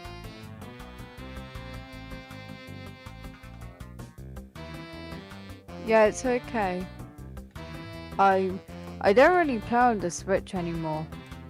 So, like, and I haven't even played Mario Odyssey 1. Like the first one. Never played it? I've like played a tiny bit and then I just never got round to actually playing it properly. I'm putting Melee on here. Because here's the thing. I don't think they're gonna drop Melee as I don't think they're gonna drop Melee like on the GameCube NSO when it first drops. I think they're gonna make us wait a little bit. They're gonna make us wait, they're gonna make us wonder where it is, and then they're gonna drop it on they're gonna drop it later. And then along with that, they're gonna drop Smash 64. Like at the same time. On the 64 NSO. So that's what I think is going to happen. Very totally logical and realistic expectation that's going to happen there. Yeah. Yeah, I think that's all I've got. I think that's all I've got. I feel like this is good.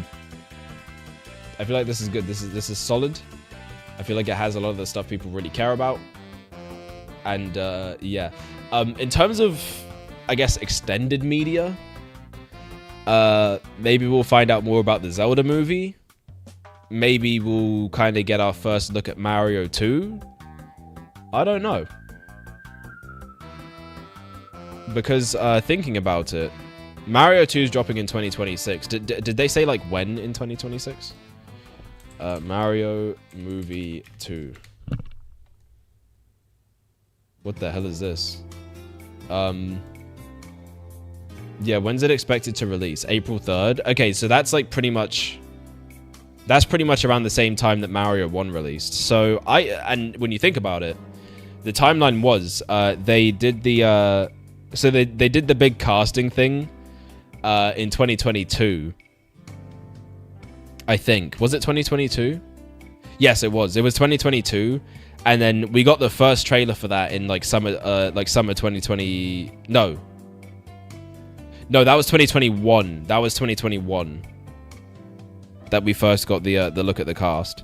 Then it was 2022 that we got the first trailer, and that was around summertime. So if we kind of look at a similar timeline this time around, I think we could actually see a trailer for this like as early as like maybe September. What do we think?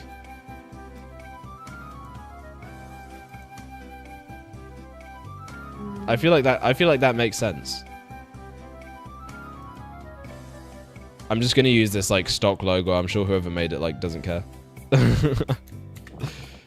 Shout out to you if you made the Super Mario Bros. Movie 2 logo. It's on the Illumination Entertainment Wiki, a fandom page. So I mean, it must be legit. If it's on there, like it must be at 100% real. If that's the case. Yeah, we're gonna get a trailer.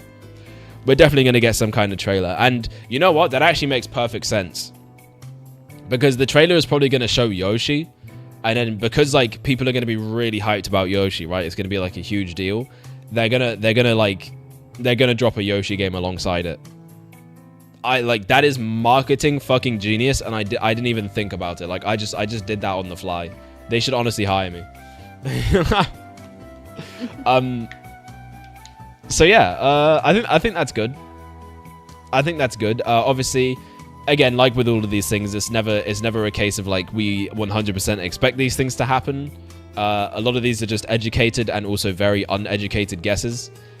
So, you know, don't get mad at me if you look at this and you're like, oh my god, he predicted all of this. This must mean it's 100% accurate. Well, first of all, you flatter me for thinking that, and second, no, none of this is fucking happening. All right, as far as I'm concerned, like that, literally zero of these things on here, outside of the things that have been 100% confirmed, are actually going to happen. And hell, maybe all this stuff does happen, but it just doesn't happen in the same order. You never know. So there we go. I think that's pretty much what we've got there. So, you know, I'm going to go ahead and call it Nintendo 2025, and I'm going to go ahead and share this thing. So just give me 1 quick second here. Let's go ahead and download, and there we go. It is downloaded. All right, cool. Let's move on to the next one. Give me 1 sec while I do that. Just real quick here. Ooh, transition. I love that transition, by the way. It was very cool. And I'm glad it works properly, because sometimes my old one, it just wouldn't work. Like, sometimes it just wouldn't freaking work properly. And it's like, what the fuck are we doing? You know? Like, why are we screwing around out here? Alright, okay, so I have the second one. I have the second one now up.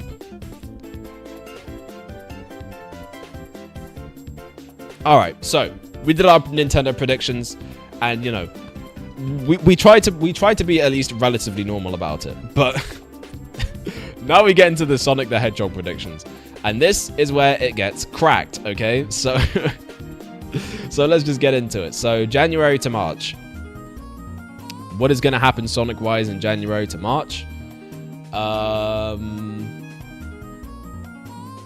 The first thing I'm kind of thinking is the Sonic X DC collab. When does that actually like begin? Because we know it's going to be like a whole year-long thing. Okay, it's set to, so the comic series is set to premiere in March. So perfect. That's already like one thing right there off the bat, which is what we love to see. So there we go. The Sonic DC collab coming in March, right off the bat. Very cool. I'm honestly, like, the comics and the action figures are like the thing I'm looking forward to the most, because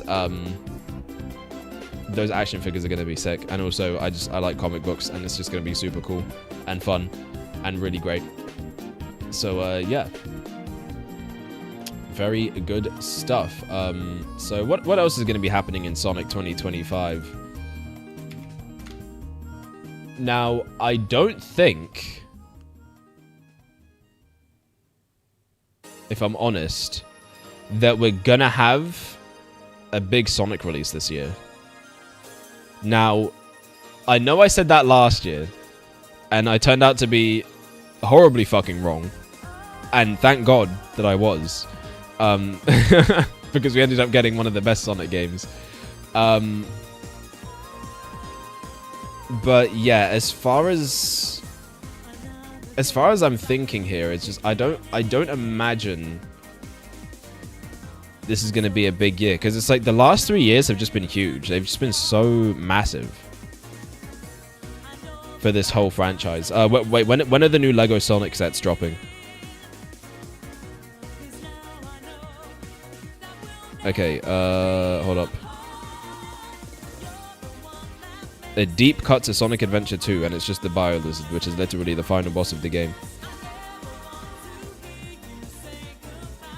Oh, okay, no, it just says a third set has been rumored. Okay, really? Oh, the Bio Lizard one is already out, apparently.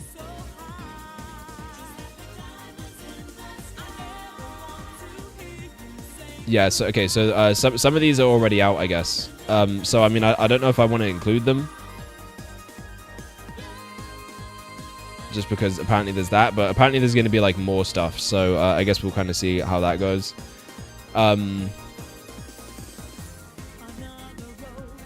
Sonic Rumble is probably going to come out soon enough. That game actually was supposed to drop before, but something happened. Like, there was a delay, I guess, but they just never said anything about it. So like, pretty much every day during December, I was like, oh, like maybe Sonic Rumble is going to be shadow drop today, and they just never did it. Like what happened here? And the annoying part about it as well is that like this game is playable. Like people are like playing this game because they have a whole preseason going because they had like early access, but for some reason it was only in like a few specific countries that it was available. For some reason, I really don't understand it, but yeah, so some people are already playing this game. They've been playing this game, and it's just yet to drop worldwide. Like, I really don't know what's going on here or what the plan even is. But they did put up pre-registration, at least, so, you know, that's there, and I've applied for that. So, you know, whenever this game does drop, if it even drops at this point, you know, I'll definitely be there. But yeah, it's very strange. But I don't imagine we're gonna have to wait too much longer. So that's probably gonna be dropping around there. Let's see. We're probably also gonna be getting Sonic 3 on digital and Blu-ray during this period. So I'm gonna put that on there. Also, Sonic 3 review is going to be coming at the end of the month. So, we're going to be doing that, and it's going to be great. It's going to be fantastic. I have a lot to say. I have just a hell of a lot to say about this movie. I mean, oh my fucking god. It's peak. It's just straight up, like, peak fiction. No exaggeration, no meme, no joke. This shit is genuinely fire. And I cannot wait. Okay. So, along with GameCube games dropping on NSO. Actually, no. You know what? I was gonna say they're gonna put Sonic Heroes on the GameCube NSO, but I just remembered. The big rumor for this year is that there's gonna be a Sonic Heroes remake. Now, I don't personally put any stock in that one. If I'm honest with you, I think it's pretty much a load of horseshit. However, for the sake of this list, and just because we are really, when it comes to Sonic, we really just throw shit out there. Yeah. I think a Sonic Heroes remake might really happen. It might actually just happen. When is that gonna drop? Is the question.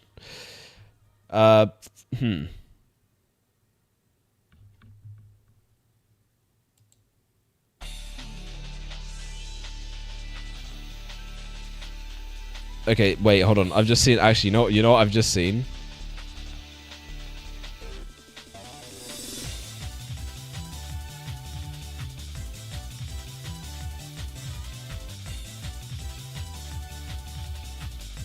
All right. Okay. So there's people saying it's not happening. Okay. So I remember. So it was like the rumors were picking up, and then it kind of died down because I think people said it wasn't going to happen. But now it's kind of like picking back up again. So it's like I'm kind of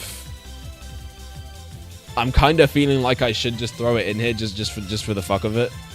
But I don't think it's going to happen.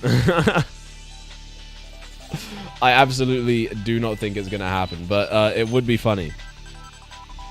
It would be funny. If they are doing that though, yeah, that's probably gonna be like a late release. That's probably gonna be like an end of year type situation. I really don't imagine they are gonna do that like right off the bat. Sonic Central is probably happening again. So that'll be probably around June. I don't know why it was so late last year. I don't know what was up with that. Like, because I think at first they said they weren't gonna do one, but then I guess it just turned out that there was enough stuff to where they were. But then because it was so late last year, I almost wonder if they're gonna. I almost wonder if they're gonna do it around the same time again.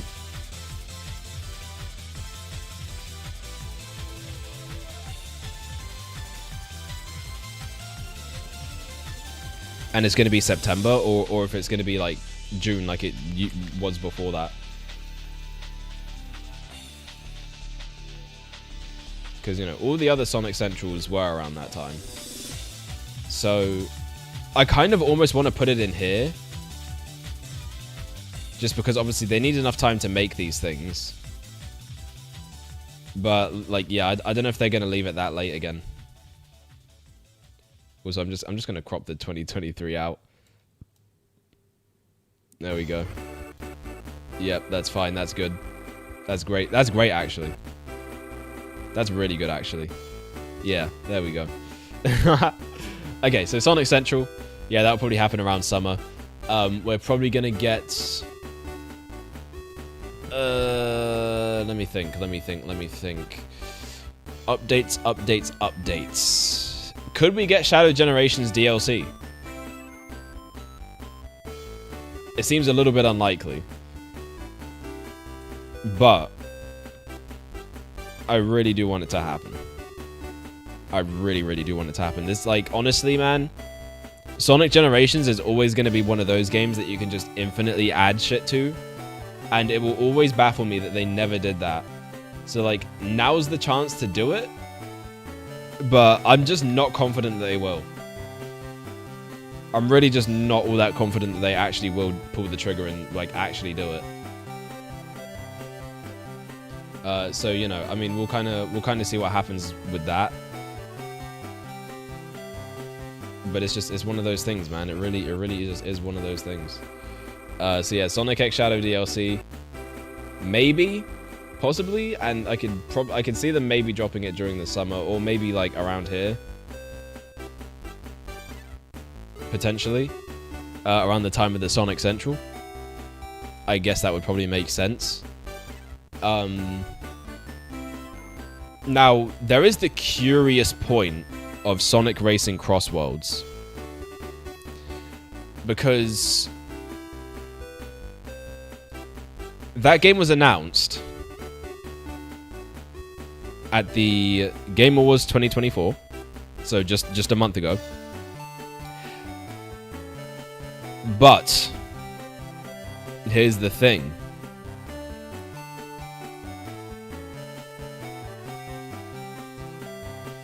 It said coming soon.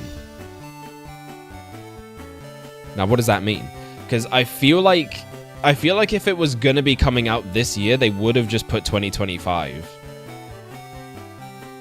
Like, does that make sense? Like, it's like I feel like if it was coming out this year and the trailer had dropped so close to it being 2025, that they would be more confident about it dropping.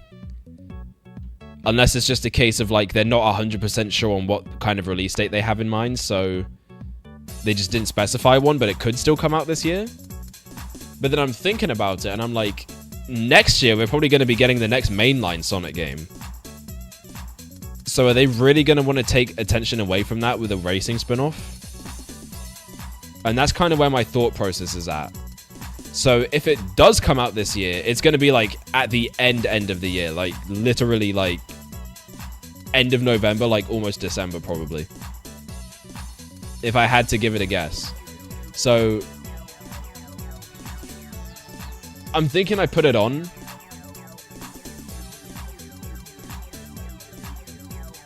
Just to fuck around a bit, but I actually don't think it's going to come out this year.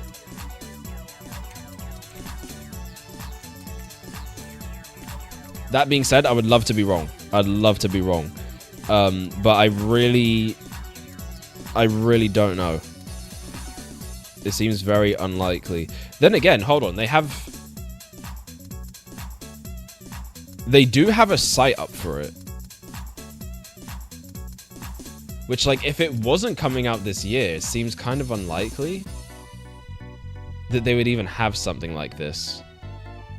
Also, I guess I haven't really gotten to talk about Cross Worlds up to this point, but in the background there's an Extreme Gear with a sheet over it. So I wonder what that means. And the description for this game is apparently that you go through land, sea, air, space, and time, or some shit like that. So, like, what the fuck could space possibly mean? Like, do you like warp around tracks? you know, time is fairly obvious. Like, there's probably going to be like different tracks that represent different eras of Sonic. Like, you'll have some like obviously classic Sonic tracks like Green Hill, or adventure era tracks like Metal Harbor or something like that. Modern era tracks like Planet Wisp or something, like Team Sonic Racing had. So that's probably what that is.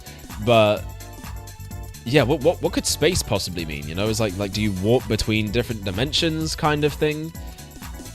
And it's like, are there going to be vehicle options, kind of like how in Mario Kart you have karts and bikes, but like in this game it's going to be karts and extreme gear?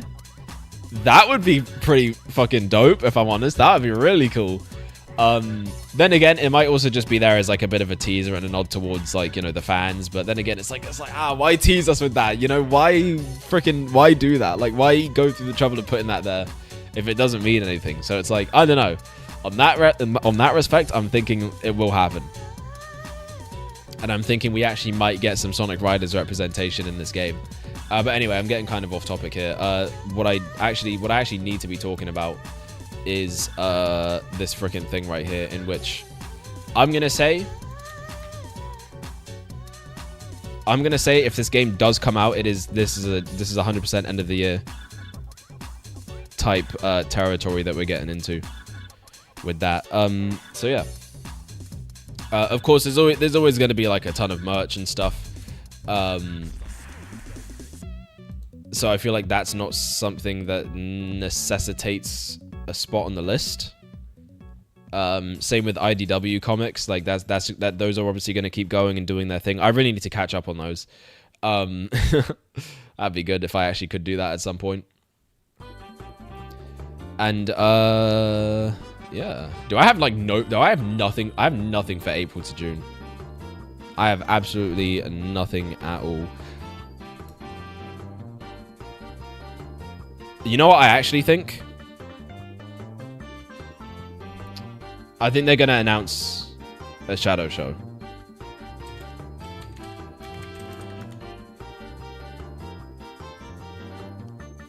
I think there is a good chance they're going to come out with a Shadow spin-off. And they're going to announce it. It's not going to come out.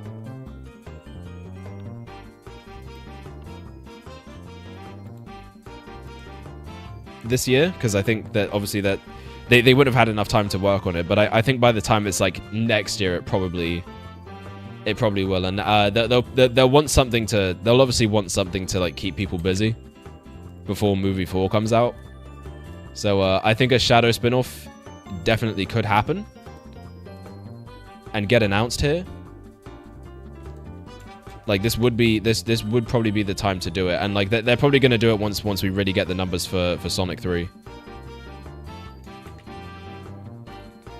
You know, I think that's the thing that everyone's kind of looking at right now. TV show. Oh my god.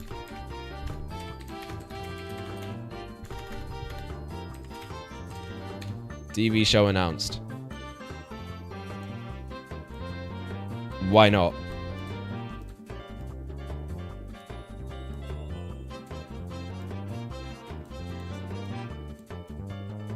So yeah, I think that's probably what's going to happen around there. Because by this point, it's like the box office numbers will be fully in. And there'll probably be a good amount of like digital sales and physical copies and whatnot. So by that point, it's like, yeah, okay, clearly demand is very high for Shadow. We are going to make the Shadow TV show. And you know what? If Knuckles can get a TV show, then Shadow definitely can. Because, like, I mean, Knuckles is already one of the most popular Sonic characters, but, like, Shadow, like, damn near ascends the Sonic franchise in terms of popularity. So I think, like, when it comes to just, like, the pure pool that this character has, like, that show would do absolute numbers. And I think they know that for sure. So I think this isn't even a matter of if, it's a matter of literally when. And I think like this is probably around the time I would expect them to announce it. But yeah, we're not gonna actually see the show until next year, because obviously, yeah, again, they'll need time to work on it. And since next year doesn't really have anything movie wise, it makes sense to drop it there. And then yeah, so since Crossworlds is going to be the big thing, there's probably going to be an animation along with that as well. Kind of like we get with every new Sonic release. There'll probably be a little Twitter takeover type situation as well. And yeah. So I think that's what I'm gonna... I think that's pretty much everything. I think that is pretty much going to be all the Sonic content for this year. I'm very much debating the Sonic Heroes. Just because, I mean, it doesn't even really make sense. But I just threw it in there. Just for shits and giggles. Alright, hold on. You know what?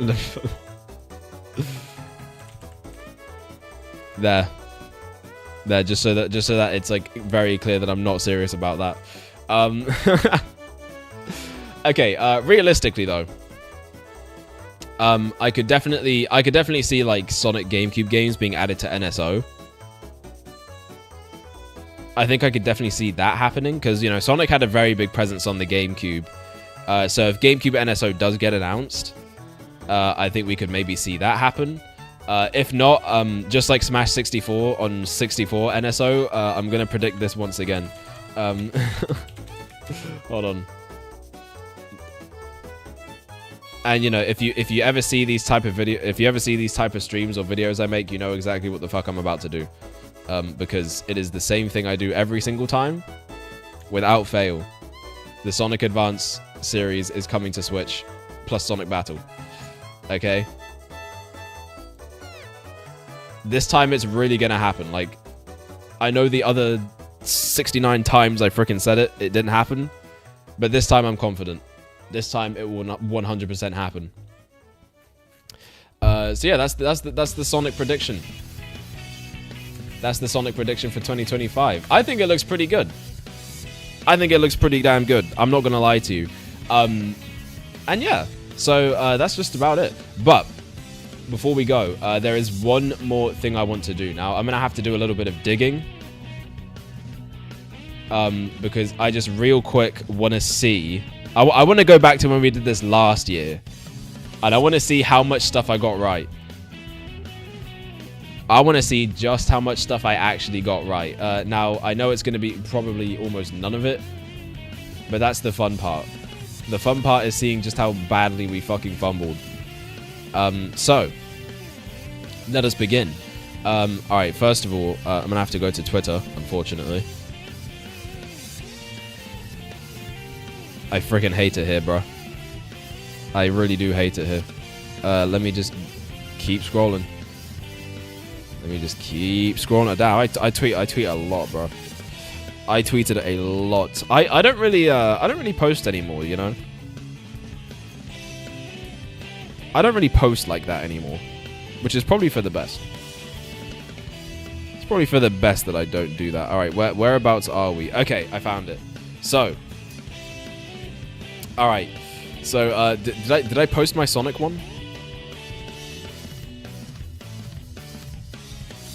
Okay. Can I go to the post? Oh, I can. Okay.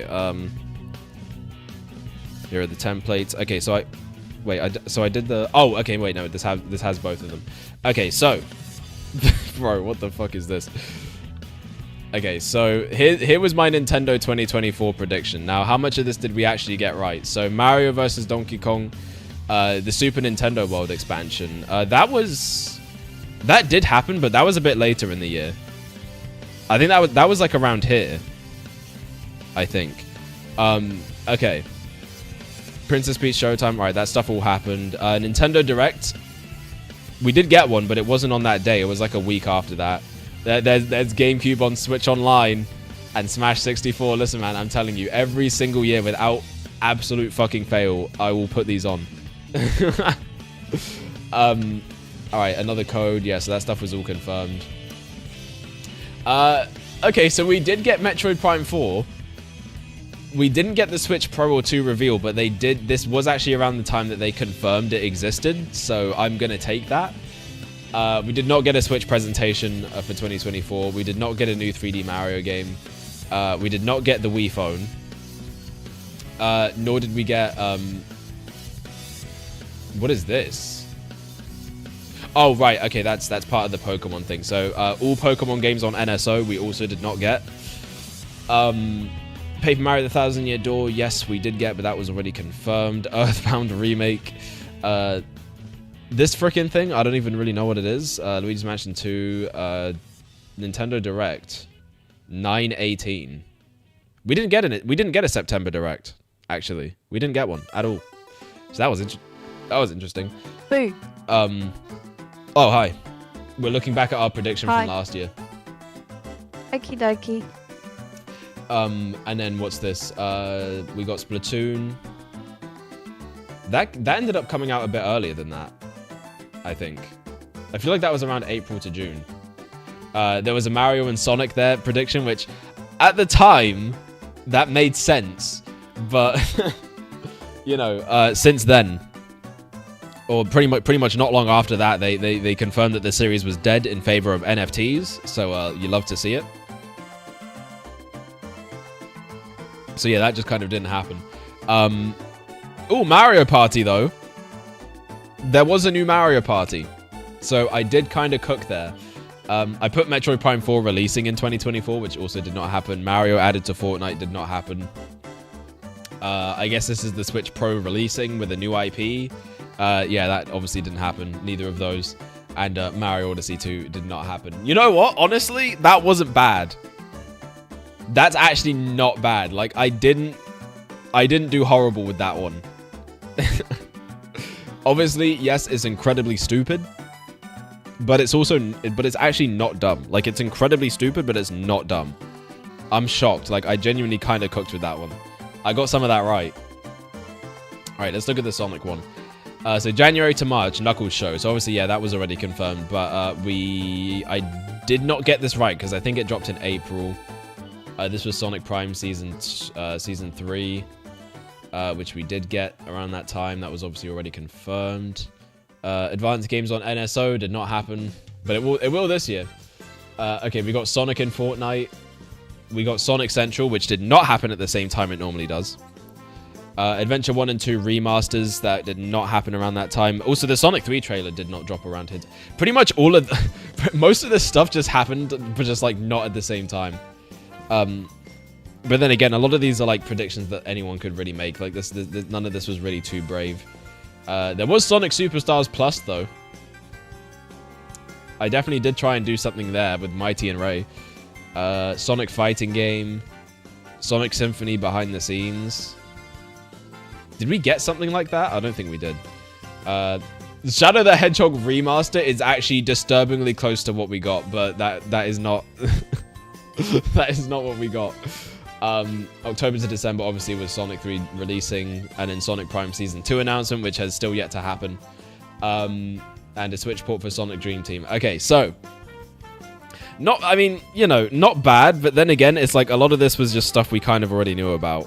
You know, there wasn't really anything too brave in here. Granted, I wouldn't say any of this is too particularly brave either. But you know, yeah. Hold on. You know what? Let me add to this. A digital. Wait, hold on. Digital release. I just need to specify that. And then we got these games on NSO. And then, all right. You know what? Let's do Sonic in Fortnite again. Let's do Sonic in Fortnite again. To be fair though, it might actually happen this year. The thing is that it really actually might happen this year. That's the crazy part. Like, I don't think you understand. Hold on. Let me get like a good image that is like not AI generated. That would be nice. That would be very good. Let's do this one. This one's good. And yeah, this will happen between July and September. Because the Fortnite crazy collabs, like, they always happen in the summer. That actually cracked Fortnite collabs always happen in the summer. So like that would be a good time to drop it. There we go, Sonic and Fortnite. Yeah. Yeah, I'm pretty happy with that. Actually, wait. Now we can add more to this. We can add more to this. Let's add one more thing to October, December. Emma, if you're still there, do you have any ideas? Just like put out something stupid and random.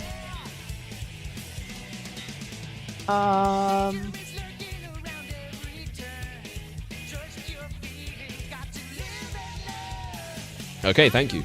So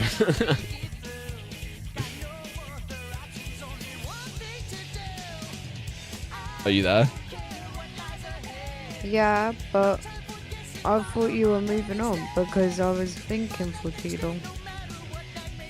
No. If you've got something, I'd like to know. I mean, not really, but I don't know what kind of things to predict. That's why I say I suck at these kind of things. I never know what to guess. It's true. You know what though? I think it's about time. This happens. I think we are going to get, of course, the greatest of Sonic releases of all time.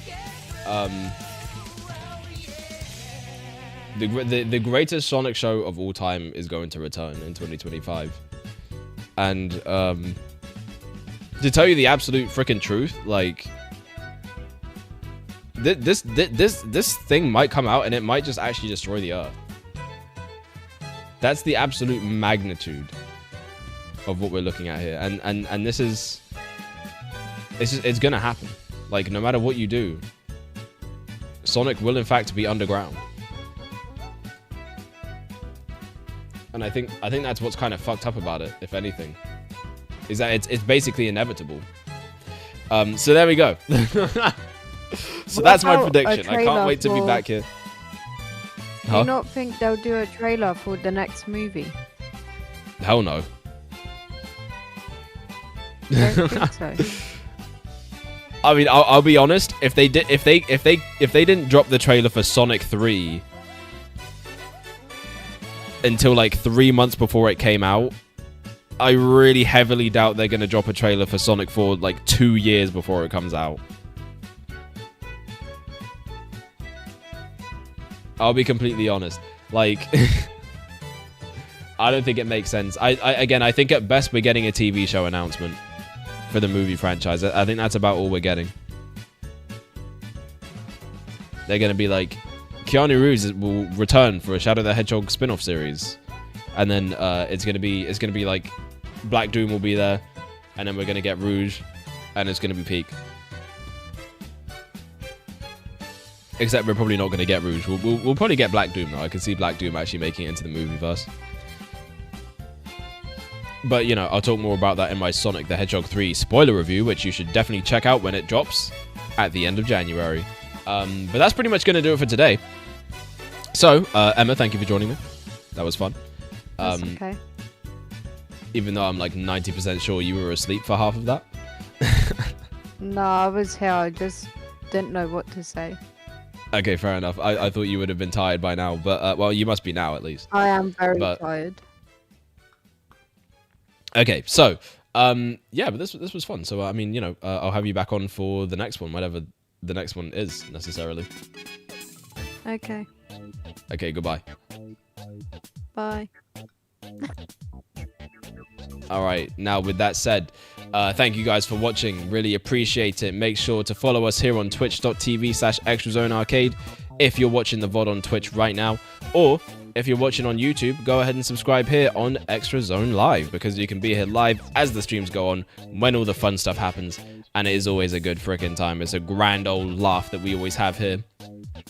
And yeah, also if you're feeling generous, go ahead and drop a sub on Twitch if you want to see more cool stuff. You know, you get a cool badge next to your name, you get a nice little emote, and what else do you get? You get to avoid ads, and you just get to know that you're also supporting me, which is like probably the best perk of all of them, if I'm honest. Just getting to know that I get to live another day is always great. You know, I could never complain about that.